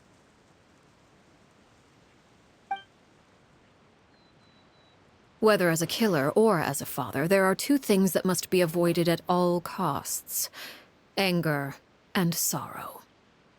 Anger makes you impulsive. Sorrow causes you to waver. Well, it appears it's about time to proceed. Before we arrived, I told some of my well-behaved children to bring our troublemakers here by nightfall. I do believe I've kept my end of the deal. I gave your friends quite a bit more time. As for what happens now, we'll just have to wait and see.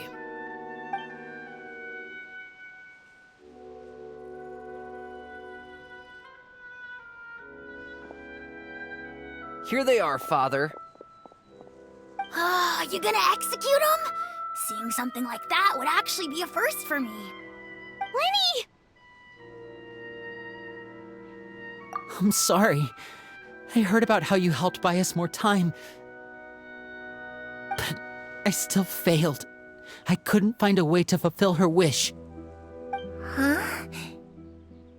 Are you Indeed, it's been a while, Clairvy. Harry! Shh. Stay right there. I'm sorry to postpone our reunion, but first, I believe certain scores need settling.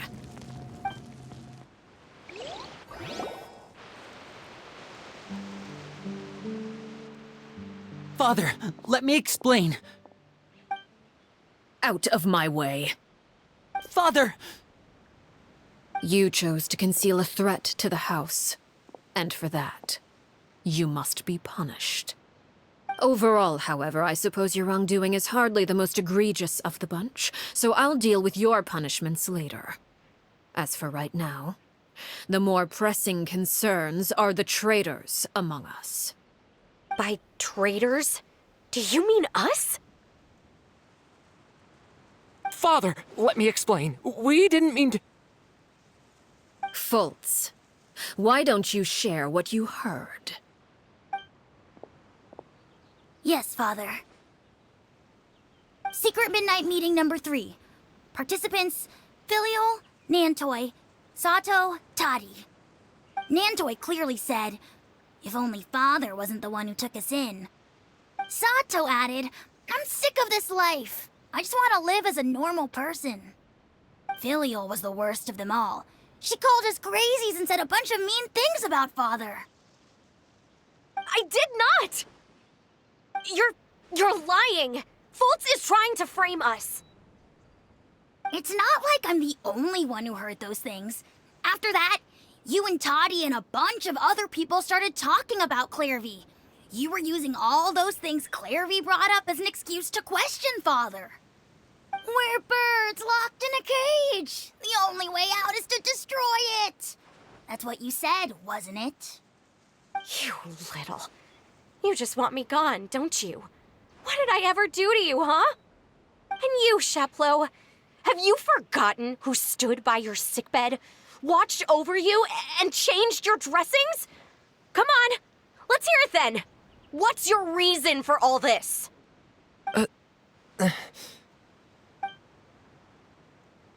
You're wrong, Filial. We don't want you to die. You're our family. Liar.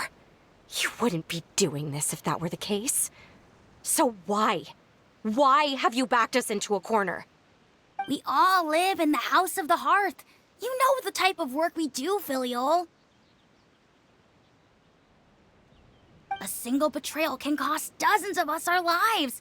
It's not like it's never happened before. That kind of thing is hard to forget. That's why the House of the Hearth cannot tolerate any form of betrayal. Ever since we came to Poisson, you've had 7 secret meetings. A lot of the things you talked about really crossed the line. You've been spying on us for half a month? Wait a second. Now that I think about it, the move to Poisson was just a way to make it easier to spy on us, wasn't it? Because we were all in one place. You've had this planned all along. Filial, Nantoi, I'm sorry. I owe you both my life.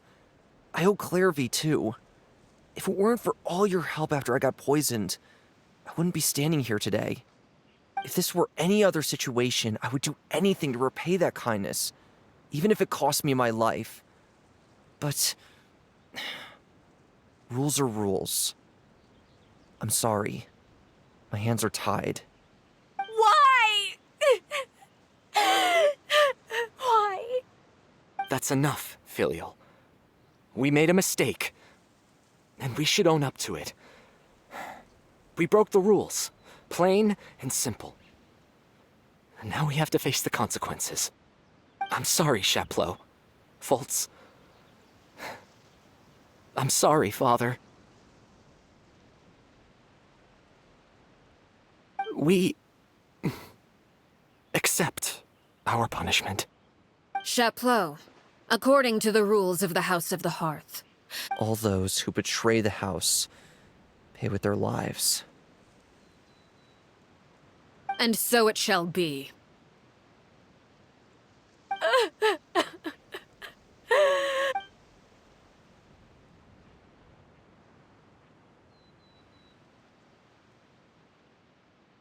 Father, please wait! Something you want to say, Lyney? Please reconsider, Father. What Filial and the others did, does it really count as betrayal? We all come from broken families.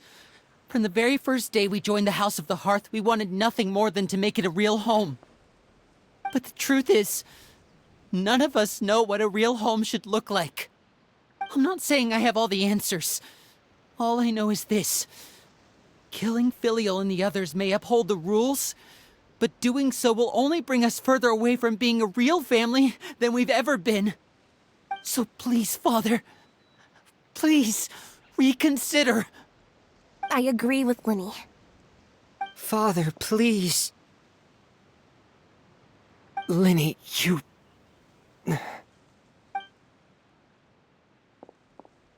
I also agree with Lyney.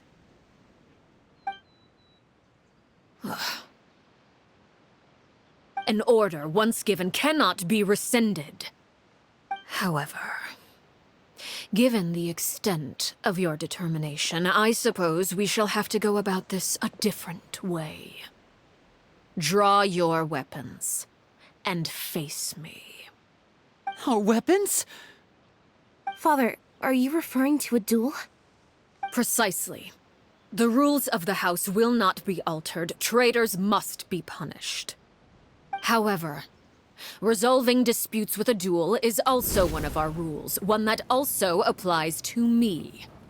Demonstrate a sufficient showing of strength, and I shall offer a concession. Wait. Beat Father in a duel?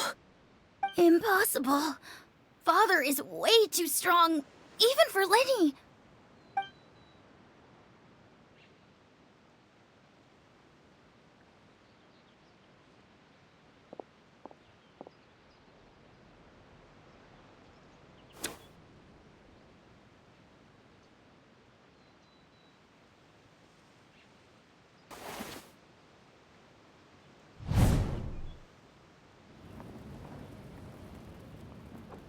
Did you hear that, Traveler?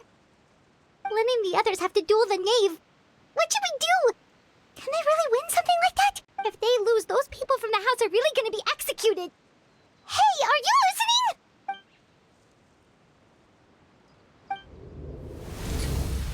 Don't you want to say a proper goodbye at least?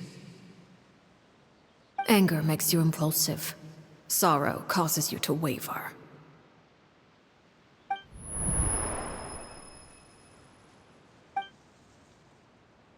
Oh, looking at that expression on her face, she seems really serious about this. Guess that means there's no chance she's throwing the duel on purpose, huh?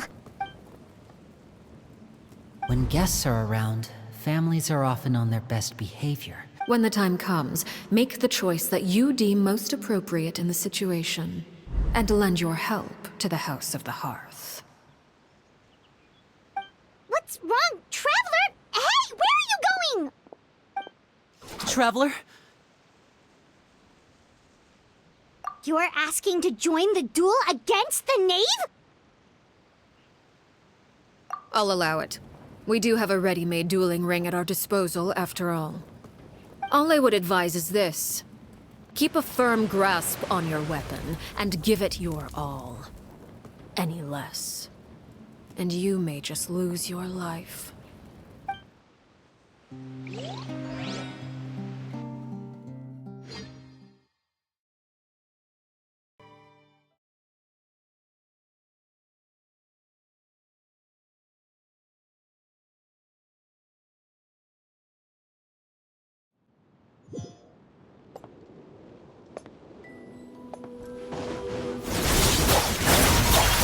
Is it my turn now? Mind With the danger. these rising flames!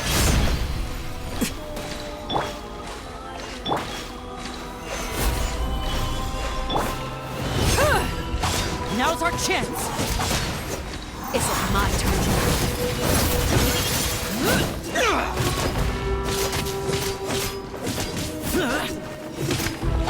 Now that's more like it. Everybody stand back! You alright?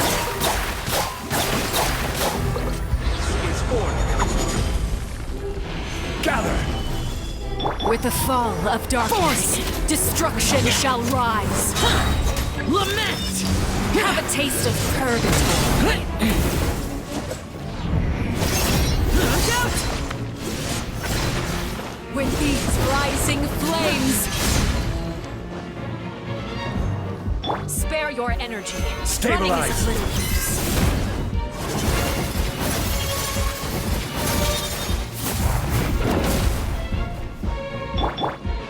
And voila! The countdown has begun. Like a fly tangled in a web. Let's light it up! Adventure time! With these rising flames! Are you alright?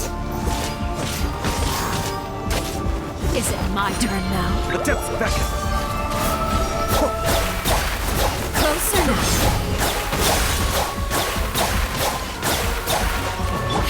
How amusing.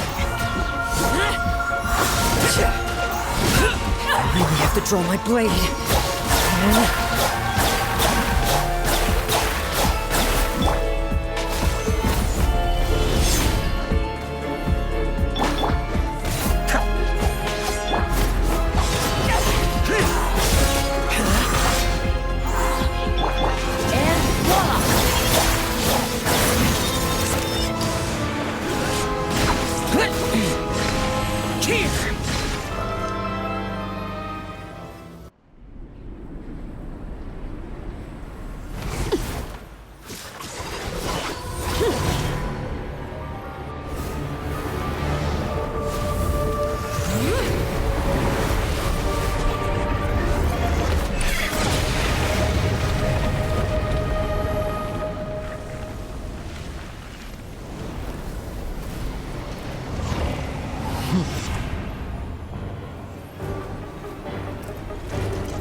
Get out of my way! My blade is all that remains.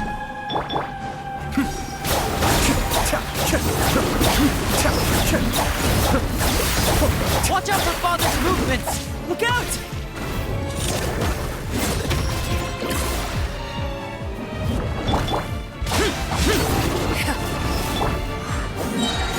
Teamwork is dreamwork! I will have order.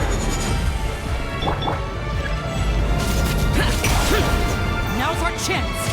Over here! Your punishment made manifest. Mind the deluge.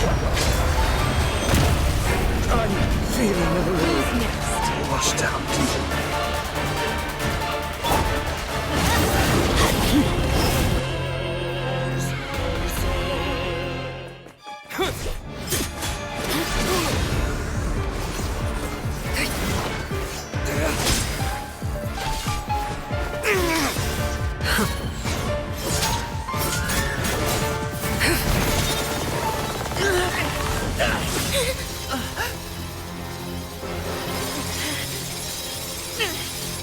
You should know better than to crowd in one place.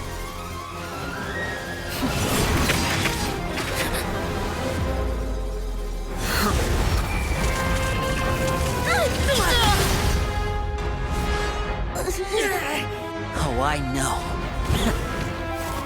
No! I'm sorry, Father!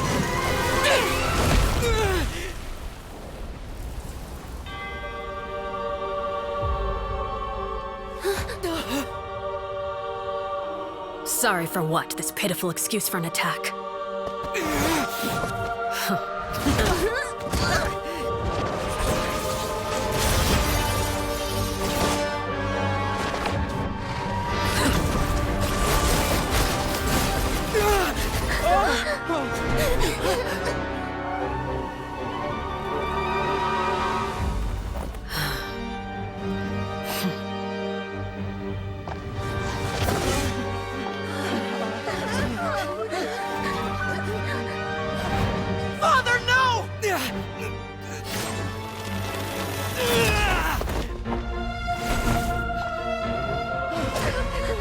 Made it out, did you? You're stronger than I expected.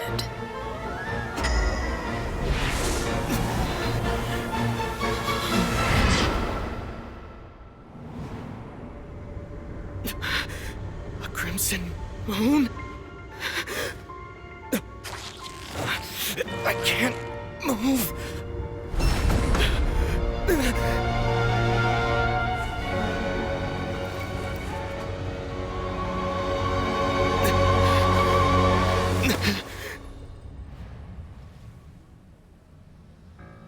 Still, not strong enough to beat me.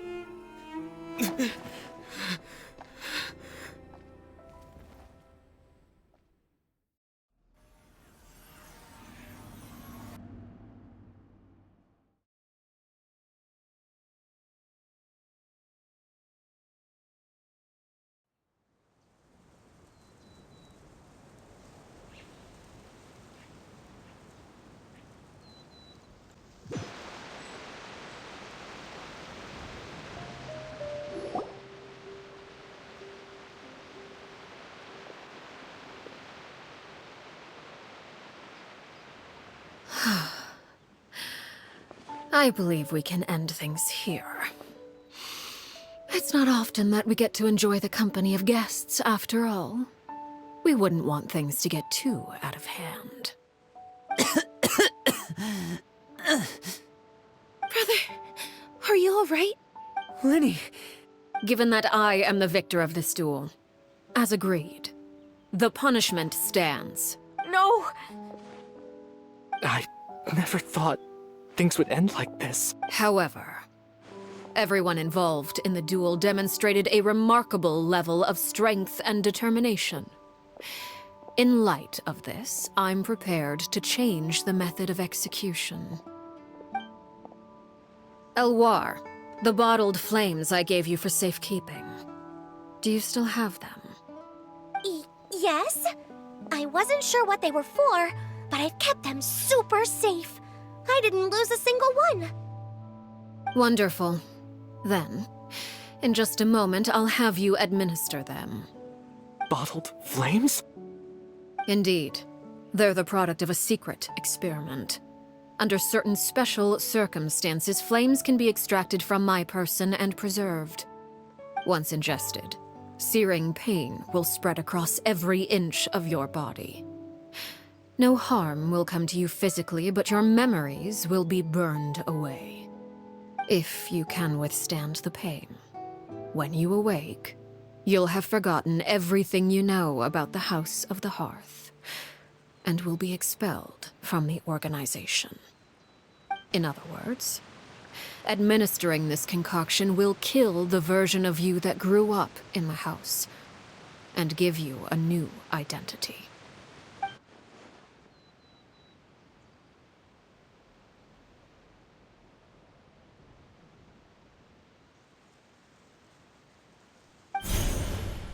Memory is a mysterious thing indeed. Losing a portion of your memories will alter your sense of self.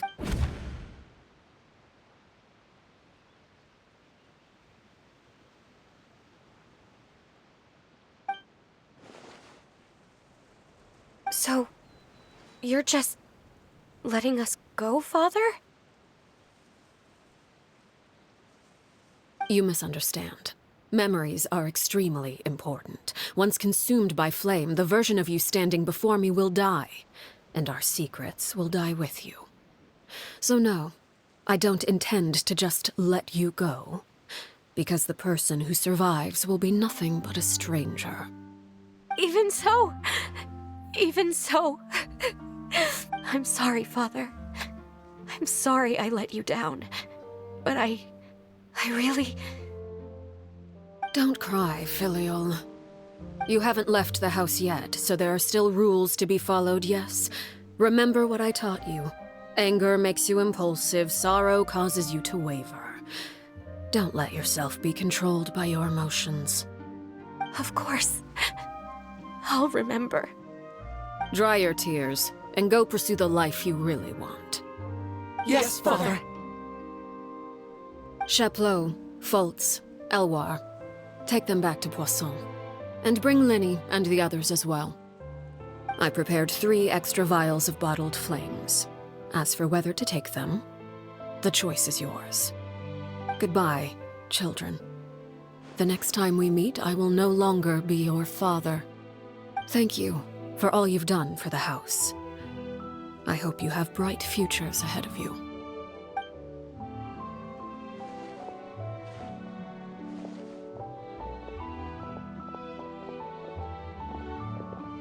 Father.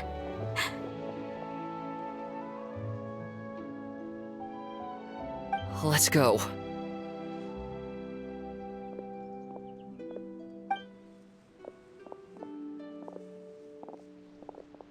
Here, grab my arm, Lyney. I'll help you walk back. Thank you.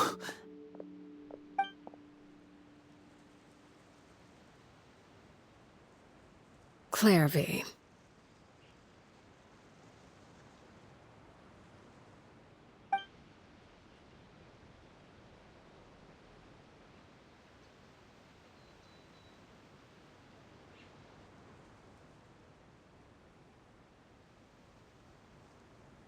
Can we talk now? I've been waiting for a super long time. You really are Perry, aren't you? I haven't seen you in so long. How come you're all grown up? Wait, did I somehow travel to the future on accident? Or am I dreaming? What a long dream. Neither. You died, Clairvy. That's what happened. You could have at least sugarcoated it a little. Look, she's done speechless. Oh. Okay then. Huh? That's it? You accepted it just like that? Yep. If that's what Perry says happened, then I believe her. Perry wouldn't lie to me. Plus, I don't really need to know why I'm like this. I'm more curious about what happens in the future. If you're a harbinger now, Perry, that means Mother is gone, isn't she? Can you tell me about it?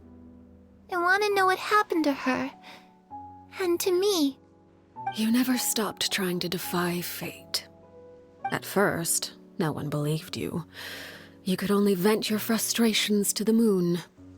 In fact, you often sought comfort in the night sky. You wanted to see the aurora, so one night we promised each other we would go to Snezhnaya to see it together. Later on, you tried to run away, but you were brought back each time. Mother spared your life, but it wasn't out of kindness. Instead, she decided to make an example of you by slowly torturing you over time. That way, the other children would know what happens to traitors. Still, you never gave up. Mother hoped that through ruthless duel after ruthless duel, she would be able to crown an ultimate victor among the children she raised. But you called on everyone to unite, to fight to a draw in order to reduce casualties. Your efforts may have only delayed the inevitable, but still. You gave them hope. You tried everything you could think of, but every attempt ended in failure. Still, you never turned your sword on Crucibina. For the last 16 years of my life, I've done everything I can to fight for freedom. But now, I realize that the only freedom I truly possess is the freedom to choose to die. I never imagined I would say something like that. I must have been feeling really worn down. But somehow, I still think I understand. According to Mother's plan, only one of us was going to make it until the end. And I always hoped that person would be you. If I could do it all over again, I still don't think I would make a different choice. Even when I first met you, I knew you'd be able to do what I couldn't. Is that so? Even now, I'm not sure I truly understand what kind of freedom you were... But as the head of the House of the Hearth, and as the children's father, it's something I discussed with the... Of course, I won't simply... That's more than enough. You know, Perry, I think you're a pretty amazing king, And a really great father, too. I'm really happy that you're the one who took over the house. I guess I do have one regret, though. I still haven't seen the outside world. Well, it just so happens that our dear guests over here have been to many nations and traveled to countless places. Perhaps they would be willing to tell you what the Really? Of course! We've traveled all over the place. We've got so many stories, we could probably talk your ears off for 3 days straight!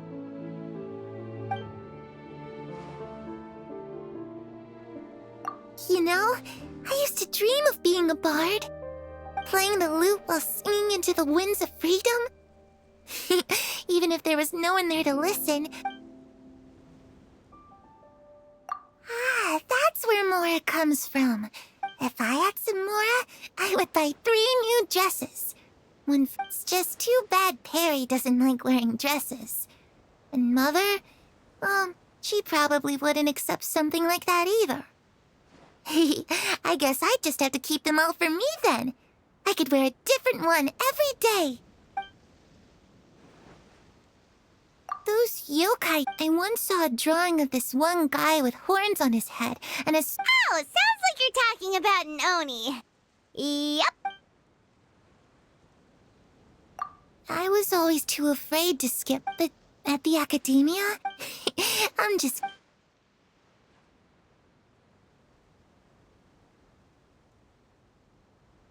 The situation was super dangerous. Lyney and Lynette were accused of committing a crime, and they were going... Oh no! Don't worry, we were able to turn the situation around super quick. How'd you do that? Come on, tell me! Ahem. Okay, so it was...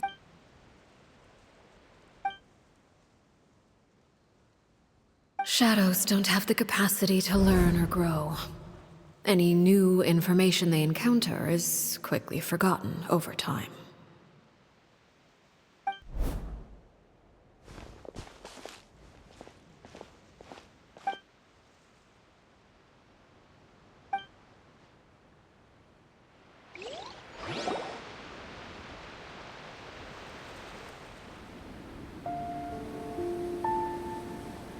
Clairvy. You've worked tirelessly from the shadows to overthrow the House of the Hearth. Now, by my authority as the Knave, I shall announce how this matter ends. You are hereby expelled from the House of the Hearth. You are no longer tied to this place, nor are you bound by its rules. You're saying that I can finally leave? I get to experience the outside world as well? Oh, I almost forgot. There's no getting older for me. Still, seeing who you grew up to be makes me really happy, Paraware. Take care of yourself. Goodbye. May we meet again someday.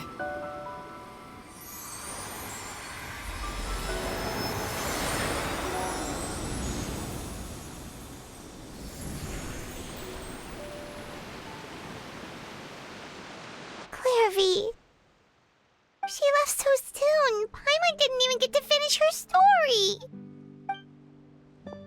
I also have certain sentiments left. I wanted to tell her that the aurora I saw in Snezhnaya was just as... But a shadow's memories reset at dawn. Had we delayed any longer, we wouldn't have had the time to say goodbye. Whatever regrets may linger. Father? It's Lyney! Hey, Lyney!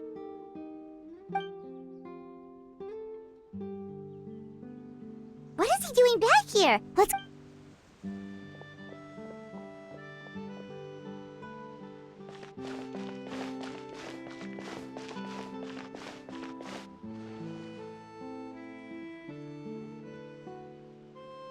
Father, the bottled flames have been administered. Filio and the others have left the house. And you? What have you done? Thank you for giving us that choice, Father. We never wanted to leave the house. It's the only home we've ever known. Lynette and Fremine feel the same way. They're recuperating back at the Hotel Bouffe d'été. But I decided to come back and tell you where we stood. I'm sure you're well aware of the expectations I have for you. I want you to follow in my footsteps and become the next king of the house. Yet you seem to have different ideas. I must admit, I'm rather surprised by your decision to stay. There's nothing wrong with choosing to live a quiet life. Leading this organization is a heavy responsibility. I just never understood what... You're brave, talented, and, most importantly, you cherish your family. You would do anything to protect them, even if it costs you your life.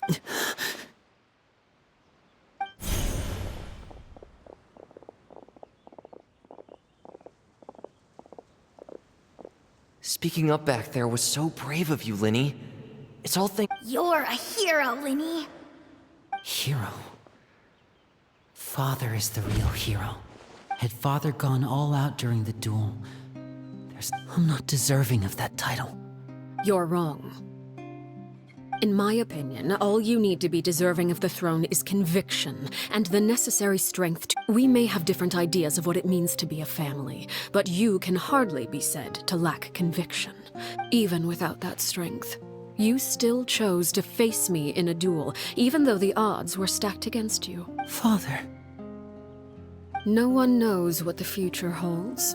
What trap? If reaching a certain standard were required to go after what you want, I would never have succeeded in killing my predecessor. Strength may decide the ultimate victor, but those who let a lack of strength dictate their decisions or undermine their convictions will never be worthy of the throne. I understand, Father. Children must grow up to surpass their parents. Only then can a family continue to flourish. The road ahead is not an easy one.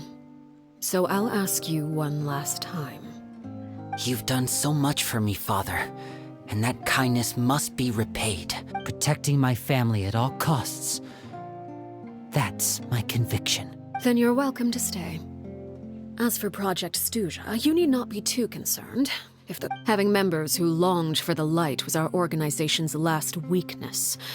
With those members no longer among our ranks, the House of the Hearth, at present, our imperative is to use their plan to our advantage. In doing so, a crimson moon shall rise amid the frigid blizzards of winter. No demonstration of loyalty shall go unrewarded, and no sacrifice shall be in vain. As for the two of you, whether we meet again as friend or foe, I'll remember the camaraderie we shared in this moment. No matter how arduous the journey ahead, I hope we both reach our desired destination.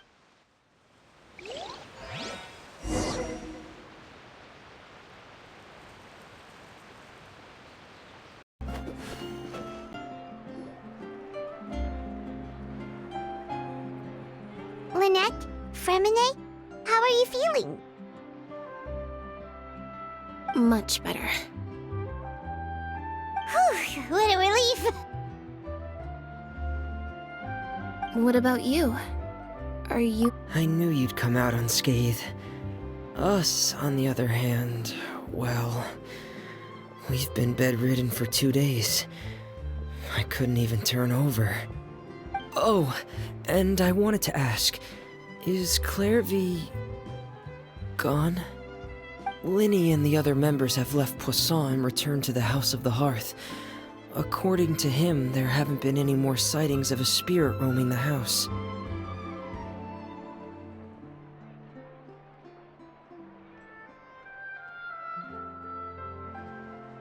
I see. I'm glad. Father came to check up on us. Wait, what? You've met the former knave? Crucibina died a year after Clairvy. Crucibina had an extremely cruel and When I joined, though, the experiment she valued so much. A couple of months after I joined, Father killed Crucibina and burned all her files. With that, The names of all the people subjected to her experiments, Clairvy included, were lost to the flames, along with the painful memories they represented. Father took in Lyney and me a couple months after that, but she never mentioned anything about Crucibina or Clairvy. It really seems like something she was planning to keep to herself. The last time you talked to her, did she mention why she kept it a secret for so long? She said she didn't want us to be affected by the darkness of the past. She was worried we'd develop a false sense of gratitude towards her if we knew about it. The foundation of a family should be free of any corrupting influence. Whatever happened in the past, it has nothing to do with who we are now. And that's what Father told us in the end. But I still thanked her for everything. It was only after hearing about what Crucibina did that I finally realized how insignificant our lives could have been. The members of the house meant nothing to her. To say that she valued them in any way, even just as a tool, would probably be giving her too much credit. If Father hadn't taken over the House of the Hearth, I probably would have already...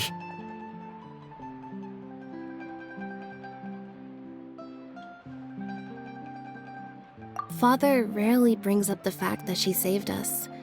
She doesn't believe, but even if we may have arguments or times when we feel wronged, whether the path before us is bathed in sunlight or shrouded in shadow, we'll follow Father wherever she chooses to go. So I wanted to say thank you for helping us make it through this crisis. Oh, we didn't do anything, really. Of course. You're welcome anytime. Are Filio and Nantoy okay? I actually saw them at a cafe this morning. They didn't recognize me.